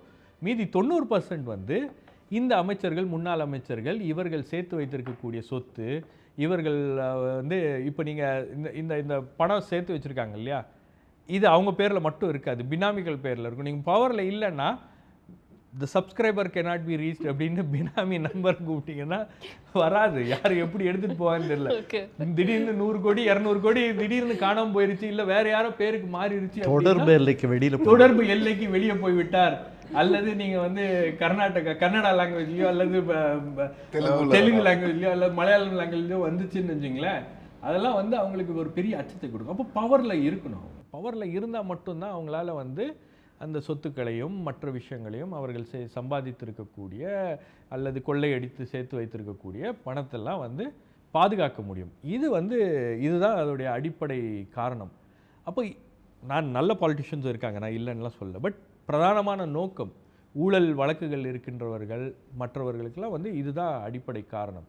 அப்போ இந்த மாதிரி ஆட்கள்லாம் வந்து தாவேக்காவில் வந்து இணைகிறார்கள், நாங்கள் வந்து சேர்ந்துடுறோம், எங்ககிட்ட 10 எம்எல்ஏ இருக்காங்க, 20 எம்எல்ஏ இருக்காங்க அப்படின்னோடனே இதை தாவேக்கா ஏன் ஏற்றுக்குது அப்படின்றது தான் கேள்வி. அதை ஏன் பண்ணணும்? நீங்கள் எலெக்ஷனுக்கு முன்னாடி ஒரு ஒரு ஒரு என்ன சொல்ல ஒரு ஹை பெடஸ்டலில் போயிட்டு ஒரு ஹை மாரல் கிரவுண்ட் எடுத்துகிட்டு நீங்கள் எல்லாரையும் வந்து ஊழல் சக்தி தீய சக்தி எல்லாம் பேசிட்டு நீங்கள் தூய சக்தின்னு சொன்னதுக்கு பிறகு தூய சக்திகள்லாம் ஏன் இதில் ஈடுபட வேண்டும்? இந்த மாதிரியான ஒரு சூழலை நீங்கள் ஏன் அக்செப்ட் பண்ணிக்கிறீங்க? இந்த மாதிரியான ஒரு விமர்சனத்தை நீங்கள் ஏன் அக்செப்ட் பண்ணிக்கிறீங்க அப்படின்றது கேள்வி. அது பொதுமக்கள் கேட்க வேண்டிய ஒரு கேள்வியாக இருக்கிறது. இன்றைக்கி இந்த மாற்றங்கள்லாம் நடந்திருக்கிறதுக்கு நான் முக்கியமாக ஒரு டேர்னிங் பாயிண்ட்டாக பார்க்குறது வந்து இந்த திமுக, அதிமுக, பாஜக இவங்க ஒரே கோட்டில் நேர்கோட்டில் இன்றைக்கி வந்து நின்று இருப்பது பல பேரை வந்து அது அச்சப்படுத்தி இருக்கிறது. அது அடுத்த கேள்வியாக தான் இருக்கும்னு நினைக்கிறேன். அடுத்த சுற்றுலா அந்த கேள்வி கண்டிப்பாக வரலாம் சார். இப்போ இதில் பார்க்கக்கூடிய விஷயம் என்னென்னா, இந்த கூட்டணி கட்சிகளுக்கான ஒரு தோழமை கட்சிகளுடைய அந்த மீட்டிங் ஒன்று நடந்துச்சு. அதை இவ்வளோ சீக்கிரமாக நடத்த வேண்டிய தேவை தாவேக்காவிற்கு ஏன்? ஏன்னா இப்போ வந்து நாடாளுமன்ற தேர்தல்னு எடுத்துக்கிட்டோம்னா அதுக்கு ஒரு 3 வருஷம் இருக்குது. உள்ளாட்சி தேர்தலில் பெருசாக இது வந்து ரிஃப்ளெக்ட் ஆகுமாங்கிறது தெரியாது. ஆனால் இவ்வளோ இம்மிடியட்டாக அந்த கூட்டத்தை நடத்த வேண்டிய தேவை என்ன? திமுகவுக்கு வந்துட்டு ஒரு மெசேஜ் சொல்கிறாரா? நிச்சயமாக அது பொலிட்டிக்கல் மெசேஜ் தான். நான் வந்து மக்களால் தேர்ந்தெடுக்கப்பட்டு ஒரு முதலமைச்சராக அந்த இருக்கையில் போய் நான் அமர்ந்து விட்டேன். கவர்னன்ஸை நான் பார்த்துக்கிறேன். ஆனால் பொலிட்டிக்கல் மெசேஜஸ் கொடுக்க வேண்டிய கட்டாயமும் எனக்கு இருக்கிறது. நீங்கள் தினமும் என்ன சொல்கிறீங்க, ஏறுற மேடையிலெல்லாம் நீங்கள் என்ன சொல்கிறீங்க, நாங்கள் அனுப்பிச்சி வச்சவங்க தான், எங்கள் தயவால் தான் உங்கள் ஆட்சி நடக்குது அப்படின்னு சொல்லும்போது அது ஆப்வியஸாக 108 சீட்டு ஜெயிச்ச எனக்கு வந்து அது ஹர்ட் பண்ணும்ல. என்ன இது, நாம் தானே அதிகமாக ஜெயித்தோம், 10 பேர் தானே நமக்கு கிடைக்காம போச்சு அப்படின்னும் போது அது என்னன்னா, ஓகே இதை வந்து அலையன்ஸாக கன்வெர்ட் பண்ணணும். என்ன கேட்டிங்கன்னா இன்னும் ஒரு மாதத்துக்கு முன்னாலே இந்த மீட்டிங் அவங்க நடத்தியிருக்கலாம். அவங்க வந்து தேவர் பையிங் டைம். ஏன்னா திரு விஜய் அவர்கள் வந்து அட்மினிஸ்ட்ரேட்டிவ் விஷயங்களுக்கு புதுசுங்கிறதுனால அவர் வந்து நான் ஃபஸ்ட்டு கவர்னன்ஸில் ஃபோக்கஸ் பண்ணுறேன், ஸோ இந்த பொலிட்டிக்கல் மேட்டர்ஸ் எல்லாம் என்னுடைய சபார்டினேட்ஸ் பார்த்துப்பாங்க அப்படிங்கிற மாதிரி ஒரு எண்ணத்தில் தான் தினமும் செக்ரட்டேரியட்டுக்கு போயிட்டு ஆஃபீஸர்ஸ்கிட்ட அந்த ரெகுலர் ப்ரீஃபிங் வாங்குறது. நிறைய spend about 5 to 6 hours everyday போயிட்டு உட்காந்து என்னென்ன அந்த விஷயங்களை கற்றுக்கிறது, அது போன்ற விஷயங்கள் ஓரளவுக்கு அவர் கம்ஃபர்டபுளாக ஆகும் பொழுது நாங்கள் கவர்னன்ஸில் மட்டும் இல்லை அரசியலுக்கும் வருவோம். இது வந்து ஒரு மிகப்பெரிய மெசேஜ் திமுகவுக்கு. உங்ககிட்ட இருந்தவங்களை எல்லாரையும் நான் கூட்டிகிட்டு வந்தது மட்டும் இல்லாமல் இதை கூட்டணியாக நான் அமைக்கிறது மட்டும் இல்லாமல் இதில் ஒரு கோஆர்டினேஷன் கமிட்டின்னு ஒன்று போடுவோம். அடிக்கடி நாங்கள் வந்து அலையன்ஸ் பார்ட்னர்ஸோட நாங்கள் வந்து பேச்சுவார்த்தை நடத்துவோம், அவங்கள மதிப்போம், நாங்கள் வந்து எல்லாரையும் ஈக்குவலாக ட்ரீட் பண்ணுவோம். இந்த கூட்டணி வந்து இந்த உள்ளாட்சி தேர்தல் மற்றும் நகர்ப்புற உள்ளாட்சி தேர்தலுக்கு மட்டும் இல்லாமல் 2029 வரைக்கும் தொடரணும்னு நாங்கள் விரும்புகிறோம் அப்படிங்கிற அந்த மிகப்பெரிய ஒரு பொலிட்டிக்கல் மெசேஜை டிஎம்கேக்கு கொடுக்குறாரு. ஸோ அதுதான் அந்த கூட்டணியை இவ்வளவு நான் சீக்கிரம்னு சொல்ல மாட்டேன், இதுவே எனக்கு தெரிஞ்சு இது லேட் தான். இன்னும் கொஞ்சம் முன்னாலேயே கூட அவங்க அந்த விஷயங்களை பண்ணியிருக்கலாம். பட் அவங்களுக்கு வந்து ஓகே இது வந்து இப்போ இம்மீடியட்டாக அந்த பொலிட்டிக்கல் ஸ்டெப்பை எடுக்க வேண்டிய அவசியம் அவங்களுக்கு இல்லை. நீங்கள் சொன்ன மாதிரி தேர்தல் இன்னும் 3 வருஷம் இருக்கும்போது அது ஏன் பண்ணணும்? அதுவும் இங்கே இப்போ பண்ணக்கூடிய இந்த அரசியல் நகர்வுகள் எல்லாமே வந்து ஸ்டேட் ஸ்பெசிஃபிக்காக தான் இருக்குது. ஸோ இப்போ அவர் வந்து நேஷ்னல் பாலிட்டிக்ஸில் ஓரளவுக்கு பிஜேபி என்னோட ஐடியாலஜிக்கல் எனிமின்னு நினச்சாலும் அதை அவர் வந்து வெளிப்படையாக சொல்லணும்னு நினச்சிருந்தா அந்த ராஜ்யசபா சீட்டை அவங்க வச்சுட்டு இருந்திருக்கலாம். ஆனால் அந்த ராஜ்யசபா சீட்டை காங்கிரஸுக்கு கொடுக்குறாங்க. காங்கிரஸின் கொடுக்கறது மூலம் 2 கட்சிக்கு மெசேஜ் இருக்குது. காங்கிரஸுக்கு நான் உங்களை உண்மையிலேயே மதிக்கிறேன், திரு பிரவீன் சக்கரவர்த்தி அவர்கள் இல்லைன்னா இந்த அலையன்ஸ் இவ்வளோ ஈஸியாக ஃபார்ம் ஆகிருக்காதுங்கிறதுக்காக அவருக்கு ஒரு நன்றி கடன். பாஜகவுக்கு இன்னொரு இன்டைரக்ட் மெசேஜ் என்னன்னு பார்த்தீங்கன்னா, கவர்னன்ஸில் நான் எப்படி கவர்ன் பண்ணமோ நான் அப்படி தான் கவர்ன் பண்ணுவேன், எல்லாத்துலேயும் நான் பாலிட்டிக்ஸை கொண்டு வர மாட்டேன், அதனால் உங்களை நான் வந்து பாராளுமன்றத்தில் கிரிட்டிசைஸ் பண்ணுறதுக்கு இன்னும் 2 வருஷம் நான் டைம் எடுத்துக்கிறேன். அது அப்படி எடுத்துக்கலாமா? இல்லை இது காங்கிரஸை வந்து எண்ணிக்கை கூட்டுறதே பாஜகவுக்கு ஒரு கோவத்தை ஏற்படுத்தும்ல? அப்படியோ நீங்கள் எடுத்துக்கலாம். ஆனால் பாஜகவோட அவர் வந்து அரசியல் ரீதியிலான உறவில் இல்லாமல் நிர்வாக ரீதியில் எந்த அளவுக்கு இணக்கமாக இருக்கணுமோ அந்த அளவுக்கு இணக்கமாக இருக்கக்கூடிய அந்த நடவடிக்கைகள் தான் முதலமைச்சர் எடுக்கிறார். ஏன்னா நீங்கள் வந்து 2 முறை ஒரு மாதத்துலேயே பிரதமர் அவர்களை சென்று சந்திக்கிறார். இன்னொன்று வந்து இந்த எம்என்ஆர்ஜிஏ ஸ்கீமை வந்து டிஎம்கே இம்ப்ளிமெண்ட் பண்ண மாட்டேன்னு சொன்னாங்க. ஆனால் அதில் இருக்கக்கூடிய குறைகளை சுட்டி காட்டி திரு விஜய் அவர்கள் வந்து அதை வந்து இம்ப்ளிமெண்ட் பண்ணுறாரு. இவங்களுடைய எண்ணம் நான் நினைக்கிற வரைக்கும் என்னென்னா, மத்திய அரசோடு தேவையில்லாத இடங்களில் ஒரு மோதல் போக்கை கடைபிடிக்கக்கூடாது. இப்போ தமிழ்நாட்டினுடைய கோர் இஷ்யூஸாக பார்க்கப்படுகின்ற மும்மொழி கொள்கை, அதாவது மும்மொழி கொள்கை இல்லாமல் எங்களுக்கு இருமொழி கொள்கை தான், தமிழ் மற்றும் ஆங்கிலம் தான், ஹிந்தி வேண்டாங்கிறதுல காம்ப்ரமைஸ் பண்ணிக்க மாட்டாங்க. நீட் அப்படிங்கிற விஷயத்துல இருந்து திராவிட கட்சிகளும் திரு விஜய் அவர்களும் ஒரே நேர்கோட்டில் இருக்கிறார். எங்களுக்கு நீட் வேண்டாம். இந்த மாதிரி கோர் பொலிட்டிக்கல் இஷ்யூஸ் இருக்குல்ல தமிழ்நாட்டில், இந்த மாநில உரிமைகள், கவர்னர் வேண்டாம். இப்போ தமிழ்நாடு சட்டமன்றத்துக்கு நீங்கள் வந்தீங்கன்னா நாங்கள் சொல்கிற ரூல்ஸை தான் நீங்கள் ஃபாலோ பண்ணணும், இங்கே தமிழ்த்தாய் வாழ்த்து தான் பாடப்படும். ஆனால் ஆளுநர் மாளிகைக்கு நான் வந்தேன்னா அது உங்களுடைய டெரிட்டரி, நீங்கள் அங்கே என்ன ரூல்ஸ் ப்ரிஸ்கிரைப் பண்ணுறீங்களோ நான் அதை ஃபாலோ பண்ணுறேன். இதை நம்ம கிரிட்டிசைஸ் பண்ணோன்னா பண்ணலாம். ஆனால் இது வந்து ரொம்ப ஒரு ப்ராக்டிக்கலான ஒரு ப்ராக்மேட்டிக் அப்ரோச். எனக்கு என்னன்னா அதுதான். ஆனா திமுக வந்துட்டு கிரிட்டிசைஸ் பண்றாங்கங்கறத பார்க்க முடியுது. அது அப்படிதான் பண்ணணுமா? பாஜகவோட எதிர்ப்பு நிலை அவங்க இருக்கும்போது எப்படி இருந்ததோ அதே மாதிரி அடுத்தடுத்த கட்சிகளும் தீவிரமா பண்ண வேண்டிய கட்டாயம் இருக்கா? அவசியம் இல்லை. அப்படி இருக்கணுன்ற அவசியமே கிடையாது. அவங்கவுங்களுக்கான எதிர்ப்பு நிலை என்னங்கிறத அந்தந்த ஆட்சிகளும் அந்தந்த முதலமைச்சர்களும் முடிவு செய்து கொள்ளலாம். செல்வி ஜெயலலிதா அவர்கள் கூட பெருமளவில் பாஜகவை வந்து ஒரு அவங்களுக்கு வந்து ஐடியாலஜிக்கலாக பாஜகவை பிடிக்கும். ஆனால் பொலிட்டிக்கலாக பாஜக வந்து தமிழ்நாட்டில் பாஜகவை கூட வச்சுருந்தோம்னா நமக்கு நல்லது இல்லைன்னு தெரிஞ்சதுனால அவங்க தமிழ்நாட்டில் மட்டும் பாஜகவோட எந்த ஒரு ஒட்டும் உறவும் வைத்துக்கொள்ள மாட்டார்கள். ஜிஎஸ்டியில் கூட அது தமிழ்நாட்டுக்கு பாதிப்புன்னு தெரிஞ்சு ஒரு பெரிய ஸ்டேட்மெண்ட் கொடுத்துட்டு அப்ஸ்டெயின் தான் பண்ணாங்க. ஏன்னா பாஜகவோட ஒரு நெருக்கம் வேணும், ஒரு இணக்கம் வேணும். ஏன்னா நீங்கள் வந்து ஒரு ஸ்டேட் கவர்மெண்ட் நடத்தும் போது, அப்போது செல்வி ஜெயலலிதா அவர்கள் முதலமைச்சராக இருக்கும்போது தமிழ்நாட்டுக்கான டேக்ஸ், நீங்கள் லெவி பண்ணுற டேக்ஸோட ரைட்ஸ் வந்து உங்ககிட்ட அதிகமாக இருந்துச்சு. இப்போ ரைட்ஸே கிடையாது. ஒரு 4 டிபார்ட்மெண்ட் மட்டும்தான் ஸ்டேட் கவர்மெண்ட் வந்து நீங்கள் வந்து டேக்ஸை லெவி பண்ண முடியும். பெட்ரோல் டீசலில் பண்ணலாம், நீங்கள் லிக்கர் பண்ணலாம், அந்த மாதிரி. அப்புறம் சேல்ஸ் டேக்ஸு, ரெஜிஸ்ட்ரேஷன் டிபார்ட்மெண்ட், 4-5 தான் இருக்குது. இதில் நீங்கள் எந்த அளவுக்கு வருவாயை பெருக்கினாலும் கூட மத்திய அரசை எதிர்பார்த்து தான் நீங்கள் ஆட்சி நடத்த வேண்டிய சூழ்நிலை வந்து இன்றைக்கி எல்லா மாநில அரசுகளுக்கும் இருக்கிறது. ஸோ அப்போது தேவையில்லாத அந்த மோதல் போக்கு தேவையில்லை. இப்போ வந்து சட்டமன்றத்தில் அந்த பிரச்சனை வந்துச்சு, ஒரு கிவ் அண்ட் டேக் இருந்தது நான் பார்த்தேன். அந்த கிவ் அண்ட் டேக் சரியாக தவறாங்கிறத நம்ம விவாதம் பண்ணலாம். ஆனால் அந்த கிவ் அண்ட் டேக் இருந்ததுனால தான் அந்த சட்டமன்ற கூட்டத்தொடர் வந்து சுமூகமாக முடிஞ்சிருக்கு. முதல்ல தமிழ்த்தாய் வாழ்த்து பாடிக்கோங்க, இமீடியட்டாக ஒரு நேஷ்னல் ஆந்தம் பாடுங்க, கடைசியில் நேஷ்னல் ஆந்தம். ஸோ 2 முறை நேஷ்னல் ஆந்தம் பாடுறதுல எந்த ஒரு பிரச்சனையும் இல்லை. அப்படின்னும் போது அதை மட்டும்தான் எல்லாரும் பார்க்குறாங்களே தவிர, ஆனால் கவர்னர் படித்த அந்த உரையில் மத்திய அரசு மீதான விமர்சனங்களையும் சேர்த்து தான் அந்த கவர்னர் படித்தார். மத்திய அரசு பாரபட்சமாக நடந்து கொள்கிறதுங்கிறதையும் படிச்சு அது வந்து கவர்னருடைய வேலை. இதை தான் RN ரவி செய்திருக்க வேண்டும். RN ரவி செய்யலைங்கிறது அவருடைய தப்பு. ஆனால் இந்த கவர்னர் செஞ்சாருங்கிறத வந்து நீங்கள் வந்து பாராட்ட தான் பாராட்டணும். ஏன்னா அவருடைய கடமையை அவர் சரிவர செய்கிறார். அதில் ஃபுல் ஸ்டாப் காமா கூட நீங்கள் சேஞ்ச் பண்ணாமல் படிக்க வேண்டியது மட்டும்தான் கவர்னரோட வேலை. கேபினெட் என்ன எழுதி கொடுக்குதோ அதை அப்படியே படிச்சுட்டு வர வேண்டியது, அது கவர்னர்ஸ் அட்ரஸ் தான்.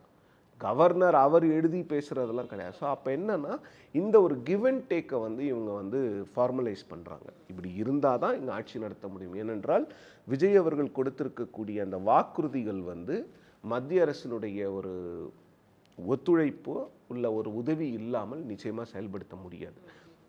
2500 ரூபாய் பெண்களுக்கு அப்படின்னும் போது நம்ம ஒரு கணக்கு எடுத்தனமாகவே இப்போ இன்னொன்று வந்து நாம் பேசுகிறது எல்லாமே வந்து ப்ரொஜெக்டட் பாப்புலேஷன் ஃபிகர்ஸில் தான். இன்னும் சென்சஸ் எடுக்கல. 6 வருஷமாக சென்சஸ் எடுக்காமல் இருக்குது இந்தியாவில். இப்போ தான் எடுக்க போகிறாங்க.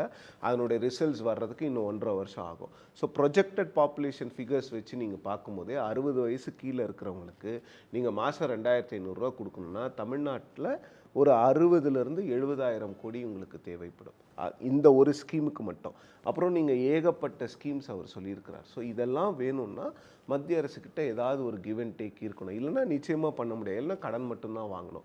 ஏன்னா கடன் வாங்குறதுல திரு விஜய் அவர்கள் அதிகப்படியாக வாங்கினார்னா திமுக எப்படி விமர்சனங்களை சந்தித்ததோ அதே போன்ற விமர்சனங்களை விஜய் அவர்களுடைய தாவேக அரசோ சந்திக்க இருக்கும். ஸோ இந்த ஒரு கிவ் அண்ட் டேக்கை தான் நான் பார்க்குறேன். பட் இதை வந்து நீங்கள் கிரிட்டிசைஸ் பண்ணலாம், திமுக பண்ணுற மாதிரி பண்ணலாம். பட் ஆனால் தமிழ்த்தாய் வாழ்த்து பாடப்பட்டுச்சா அப்படின்னும் போது ஆமால் பாடப்பட்டிருக்கிறது அப்படிங்கிற அந்த இடத்துல நீங்கள் கோர் இஷ்யூஸில் நீங்கள் உங்களை காம்ப்ரமைஸ் பண்ணுற வரைக்கும் உங்கள் மீது அந்த குற்றச்சாட்டு வராது. கோர் இஷ்யூஸில் இவங்க காம்ப்ரமைஸ் பண்ணுற மாதிரி எனக்கு தெரியல. ஏன்னா இவங்களுடைய கொள்கை பிரகடனத்திலிருந்து கல்வி அமைச்சரே வெளிப்படையாக சொல்கிறாரே, மும்மொழி கொள்கையை நாங்கள் ஏற்றுக்கவே மாட்டோம், பிஎம் ஸ்ரீ நிதியை வந்து கொடுக்கலன்னாலும் அதை போராடி பெறுவோமே தவிர, இன்னொன்று கவர்னர் அட்ரஸ்லேயே சொல்லியிருக்கிறாங்க, மத்திய அரசு எந்தெந்த இடத்துல எங்களுக்கு நிதி கொடுக்கலையோ அந்த நிதியை எல்லாம் போராடி பெறுவதற்கு லீகலாக என்னென்ன பண்ண முடியுங்கிறத ஒரு கமிட்டி போட்டு பார்ப்போம் அப்படின்னும் போது அது மத்திய அரசை எதிர்க்கவும் எதிர்க்கிறார்கள். மத்திய அரசுக்கிட்ட எந்த இடத்துல இறங்கி போகணுமோ அந்த இடத்துல இறங்கி போகிறாங்க. அதில் பெரிய தப்பு. ஏன்னா காங்கிரஸ் அரசுகளே இப்படி தான் பண்ணுறாங்க. இங்கே கர்நாடகாவை எடுத்துக்கிட்டிங்கன்னா, இமாச்சல் பிரதேஷ் எடுத்துக்கிட்டிங்கன்னா, இப்போ கேரளாவில் மத்திய அரசோட இணக்கமான ஒரு சூழ்நிலையை தான் காங்கிரஸ் முதலமைச்சர்கள் கூட எடுத்துக்கொண்டு இருக்கிறாங்க. நான் தொடர்ந்து இந்த கூட்டணி கொடுத்தே கொஞ்சம் போகணும்னு நினைக்கிறேன். இப்போ திமுகவின் நிலைமை, அதாவது வந்து திமுக வந்து நாடாளுமன்ற தேர்தலில் வந்து பயணிக்கும் பொழுது என்ன தேசிய கட்சியோ அவங்களோட சேர்ந்து தான் பயணிச்சிருக்கிறாங்கங்கிறத பார்க்க முடியுது. இப்போ அடுத்த கட்டமாக எப்படி இருக்கும்? இப்போ 2031 தேர்தல் வரைக்கும் நம்ம கூட்டணி வந்துட்டு மாறுமா மாறாதாங்கிறது தெரியல. காங்கிரஸ் நீடிப்பாங்களா நீடிக்க மாட்டாங்களா? தாவேக்காவோட அவங்க வந்து இப்போ வரைக்கும் நீடிப்போம் அப்படின்னு தான் உள்ளே போயிருக்கிறாங்க. ஆனால் இது திமுக எப்படி சந்திக்க போகுது? ஒருவேளை பாஜகவோட கூட்டணி வைக்குமா? எப்படி இருக்கும்? இல்லை இருக்கும். அதுக்கு முன்னாடி ஒரு சின்ன இது மட்டும் சொல்லிடுறேன். அதாவது ஒன்று வந்து இப்போ நம்ம அவர் சிவபிரியன் சார் சொன்ன மாதிரி வந்து அந்த ராஜ்யசபா சீட்டை கொடுத்ததில் நமக்கு வேணாம் நம்ம முடிவெடுத்ததில் பல இடங்களில் விஜய் வந்து கருத்து சொல்லாமல் நகர்ந்து போகிறத நம்ம பார்க்குறோம். நீங்கள் மார்ச் மாதம் பாஜக ஒரு சென்ட்ரல் கவர்மெண்ட்டில் ஒரு பட்ஜெட் போடுறாங்க, கருத்தே சொல்லலை. தேர்தல் நேரம், இது நல்ல பட்ஜெட் கெட்ட பட்ஜெட் இல்லை ரெண்டும் கலந்த பட்ஜெட் எதுவுமே சொல்லலை. திருப்பரங்குன்ற இஷ்யூ தீ பிடிச்சி இருந்துச்சு டிசம்பர் கார்த்திகைலாம், அந்த மாதம்லாம் நவம்பர் டிசம்பரில் எதுவுமே கடைசி வரைக்கும் கருத்து சொல்லலை, அப்படியே இருந்தார். இப்போ நீங்கள் ஒரு எம்பி ராஜ்யசபா எம்பி எடுத்துட்டிங்கன்னா நீங்கள் அங்கே போய் இப்போ மேலவையில் போய் நீங்கள் ஒரு கருத்து ஒரு முடிவு எடுத்தாகணும். ஒரு ஆதரவான தீர்மானம்னா எந்திரிச்சின்னு கவுட்டு போடணும், இல்லை வெளிநடப்பு செய்யணும், இல்லை எதிர்த்து வாக்களிக்கணும், ஏதாவது ஒன்று செய்யணும். இந்த கருத்து சொல்லாமே இருக்கலான்றதுக்காகவே அந்த ஒருவேளை அந்த ராஜ்யசபா சீட்டை காங்கிரஸ் கொடுத்துட்டாரன்னு கூட என்னுடைய பார்வையாக இருக்கும். ஒன்று ஏன்னா அதை தான் பேசிட்டு அப்படியும் இருக்கலாம். ஒருவேளை இப்போ காங்கிரஸோட எண்ணிக்கை அதிகரிக்கும் போது ஆட்டோமேட்டிக்காக பாஜகவோட எதிர்ப்பும் கோவம் வரதான் செய்யும். இப்பயுமே காங்கிரஸோட இந்த பேச்சுவார்த்தை நடத்தும் போது ராஜ்யசபா வந்து கமிட் பண்ணிட்டாங்க. ஓகே, ஆமாம், கமிட் பண்ணிட்டாங்க. அது பிரவீன் சக்கரவர்த்திக்கு ராஜ்யசபா ஃபிக்ஸ் பண்ணிட்டாங்க. அது பிரவீன் சக்கரவர்த்திக்கு அவங்க ஆள் ஃபிக்ஸ் பண்ணிட்டதுனால அவன் வந்து அதை கொடுத்தே ஆகணும் அப்படின்னு அந்த கமிட்மெண்ட்டுக்கு நாங்க போறோம். நாங்க பாஜக வந்து பாராளுமன்றத்துல போய் நாங்க எதிர்ப்போம்னு நினைச்சிருந்தா பண்ணிருக்கலாம். அதுல ஒன்றும் இல்ல பாஜக பாராளுமன்றத்துல போய் தான் நின்று எதிர்க்கணும்னு அவசியம் களங்கள்லயும் எதிர்க்கலாம். அததான் நான் சொன்னேன். இல்ல இது வந்து ஆல்ரெடி அவருக்கு ஃபிக்ஸ் பண்ணதுனால அது ஏதோ பேச்சுவார்த்தை முன்கூட்டியே நடந்திருக்கிறது. அதனால மை ஃப்ரெண்ட் அப்படின்னு சொல்லிட்டார் இல்லையா, மை ஃப்ரெண்டுக்காக. அதுக்கடுத்து பார்த்தீங்கன்னா அதிமுகவுடைய இப்போ ரிசைன்மெண்ட் வர எம்எல்ஏக்கள் வந்து இன்றைக்கி வந்து அவங்க 2 பேரும் சேர்ந்து கூட்டணி அமைக்கலாம், ஆட்சி அமைக்கலான்னு பார்த்தாங்க அப்படின்றாங்க. நீங்கள் இந்த தேதியை நீங்கள் நல்லா கவனித்து பார்த்தீங்கன்னா அவர்கள் வந்து என்னைக்கு வந்து எடப்பாடியை சிஎம் ஆகலான்னு பேசுனாங்கன்னா அன்னைக்கு இவர்கள்லாம் மந்திரி ஆகக்கூடிய இடத்துல அங்கே சம்மதித்து அவரோடு இருந்தவர்கள். எத்தனை நாள் கழிச்சுன்னு பாருங்கள், 5ஆவது நாள் தான் அவங்க வந்து வெளியே அறிவிக்கிறாங்க. என்ன அதனால 2க்கு வித்தியாசம் இருக்கு. அது நடக்கலன்றப்ப தான் அவங்க வெளியே வர்றாங்க. இனிமே பதவி காரணமா பயன்படுத்திக்கிறாங்க. காரணம் பயன்படுத்துறாங்க. அதனால அதுவும் உண்மை கிடையாது. அது உண்மையான ரீசன் கிடையாது. அதிமுக தரப்புல சொல்றது வேணாம். ஆனா இந்த கூட்டணி கட்சிகள் சொல்றாங்கல்ல, இல்ல வேணாம்னு சொன்னது திமுக தரப்புல இருக்க கூட்டணி கட்சிகள் வந்துட்டு சொல்றாங்கல்ல, அதை நம்ம ஏத்துக்கிட்டு தானே ஆகணும். அதிமுக தரப்புல சந்தர்ப்பவாதம் அப்படி எடுத்துக்கலாம்னு வச்சுக்கலாம். பட் திமுக தரப்புல சொல்றாங்கல்ல, அது அப்பா உண்மைதானே. இது இங்கே போனது. ஆமாம், இவர்கள் அந்த மாதிரி ஒரு பேச்சுவார்த்தையை நடத்தினார்கள் அப்படின்றத ஒன்று. அதாவது நீங்கள் வந்து ஒரு ஜனநாயக நாட்டில் எதிரெதிரி கட்சிகள் ஏன் ஒன்றும் சேரக்கூடாது. காங்கிரஸும் 67 காங்கிரஸும் திமுக என்னன்னு பாருங்கள். நீங்கள் எவ்வளோ சீரியஸான எலெக்ஷன் பாருங்கள். 10 வருஷத்தில் 2 பேரும் கூட்டணி போடுறாங்க. எம்ஜிஆர் ஒரு கட்சி வந்தோன்னே இன்னொரு கட்சி வந்தோன்னே ஷோ வந்து 90 கேள்வி பதில் சொல்லியிருக்காரு. அதிமுக திமுக கூட்டணி அமைக்குமான்னு கேட்கும்போது வந்து இவர்களை வீழ்த்துவதற்கு ஒரு சக்தி வரும்போது 2 பேரும் கூட்டணி போடுவாங்க அப்படின்னு சொல்லியிருக்காரு. ஸோ இது நடக்காத விஷயம் கிடையாது. 10 வருஷம் ஆச்சு, 10 நாள் கூட இல்லை சார். ரெண்டு கம்யூனிஸ்ட் கட்சிகளும் ஒரு கட்சியை எதிர்த்து இன்னொரு கம்யூனிஸ்ட் வந்துச்சு. இன்னைக்கு 2 பேரும் சேர்ந்தே பயணம் பண்றாங்க. இதெல்லாம் பார்த்துட்டு அப்போ திமுக இத்தனை நாள் அதிமுக விமர்சனம் பண்ணதுக்கும் பாஜக விமர்சனம் பண்ணதுக்கும் கூட்டணி கட்சிகள் என்ன சொல்லிச்சு, ஆர்எஸ்எஸ் பத்த பிள்ளைன்னு விஜய் சொல்லியா அவரு. 2 கம்யூனிஸ்ட் வீரபாண்டியன் கூட்டணி வச்சிருக்காரு. அவர் காங்கிரஸோட தான் கூட்டணி வச்சிருக்காருங்கிறப்ப அவங்க நிலைப்பாடுல அவங்க மாறி இருக்கலாம்ல. ஒவ்வொருத்தரும் பல்டி அடிக்கிறாங்கன்னு வச்சுக்கலாம். அவர் முன்னாடி இருந்து ஆர்எஸ்எஸ் பிள்ளையா தானே இருந்தாரு.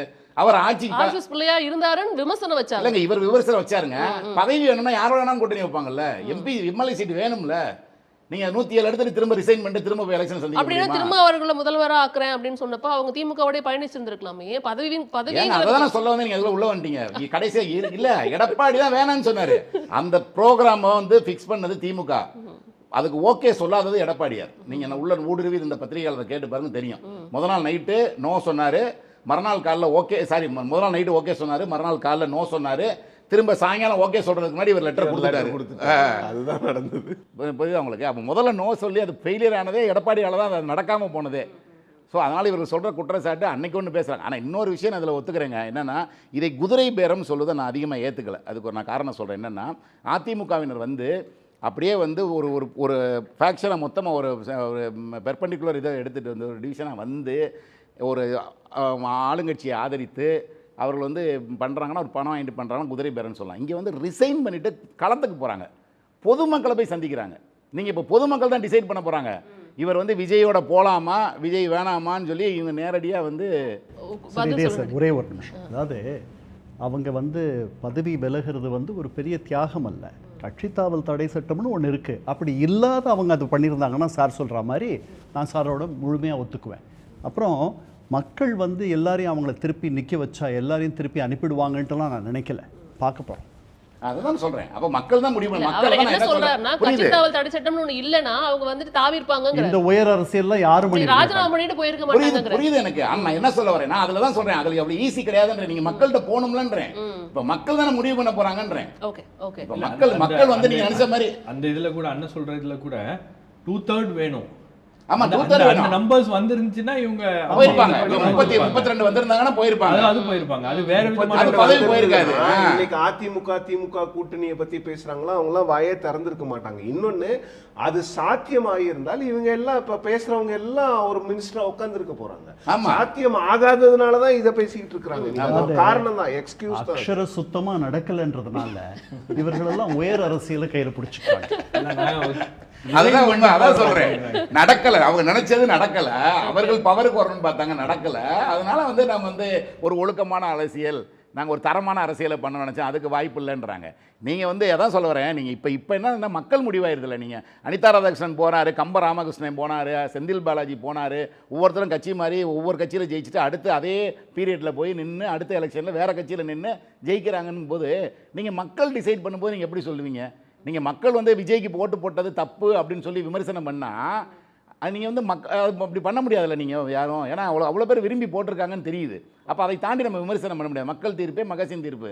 அப்போ அதே மாதிரி தானே இதுலேயும் நீங்கள் போய் இப்போ ரிசைன் பண்ணவர்கள்லாம் போய் நின்று மக்கள் பார்த்து, ஏன்பா நாங்கள் உங்களுக்கு ஏடிஎம்கேக்குன்னு நாங்கள் ஓட்டு போட்டோம், நீ போய் விஜயோட போய் கூட்டணி வைப்பியா, நீ வந்து எங்களே திரும்ப சந்திப்பியா, நாங்கள் பழி வாங்குறோன்னு அவங்க நினச்சா முடியும். ஆனால் அவர்கள் பார்த்து ஓட்டு போட்டு ஜெயிக்க வைக்கவும் முடியும்.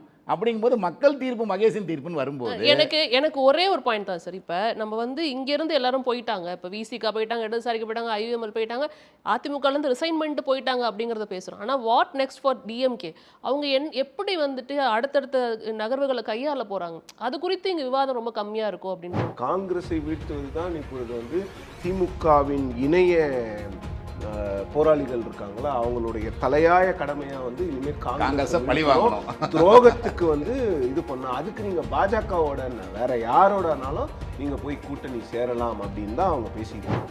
திடீரென்று எஸ்எஸ் பாலாஜி அவர்கள் ஒரு குற்றச்சாட்டை வைக்கிறாரு, இவர் ஒரு குற்றச்சாட்டை வைக்கிறாரு, அவர் ஒரு குற்றச்சாட்டை வைக்கிறாரு. உடனே கடுமையான குற்றச்சாட்டுகள்லாம் வந்து வைக்கப்படுகிறது. தாவேக அரசாங்கத்தை நேரடியாக நான் முதலமைச்சர் ஜோசப் விஜய் பார்த்து நேரடியாக கேட்குறேன் அப்படின்னு கூட்டணி கட்சியிலே இருந்துட்டு ஒரு மாதிரி வேகமாக கேட்குறேன். இந்த கோவம்லாம் இவ்வளோ கோவம் உங்களுக்கு இருக்கு, கடந்த 5 வருஷத்தில் எங்கே போச்சு அந்த கோவம் அப்படின்ற ஒரு கேள்வி இருக்குல்ல, எல்லாருக்கும் இருக்குல்ல. அந்த கோவம் தான் இவ்வளோ நேரம் அடக்கி வச்ச கோவம் தான். இப்போ அடக்கி வச்ச கோவம். ஒரு கல்யாண நிகழ்வுக்கு போகிறாங்க, ஒரு நல்ல நிகழ்வு, நீங்கள் அங்கே போய் இன்னும் 6 மாதம் தான் அரசியல் எங்கேயுமே சொல்லக்கூடாது. கடந்த கால வரலாற்று எடுத்தோம் எல்லா கல்யாணம் அப்படிங்கறத பாருங்க. எல்லாரையும் வந்து நம்ம வந்து மாற்று கட்சியில் இருக்கக்கூடியவர்களை எல்லாம் இணைத்து விட்டு நீங்க என்ன பண்ண போறீங்க? இணைப்பு விழா நீங்கள் நடத்தலாம். ஆனால் வாரம் வாரம் இணைப்பு விழா என்பது நடத்தப்படும். அந்த இணைப்பு விழாவில் சனிக்கிழமை மட்டும் தான் வந்து கிளைகள் திறக்கப்படும் அப்படின்ற மாதிரி. அவர் தான் பிரச்சாரமே சனிக்கிழமை தானே பண்ணார். சனிக்கிழமை பண்ணாரு. அப்போ அதை வந்து நீங்கள் எதுக்கு பண்ணுறீங்க? என்ன இருக்குது, என்ன அவசியம் இருக்குது?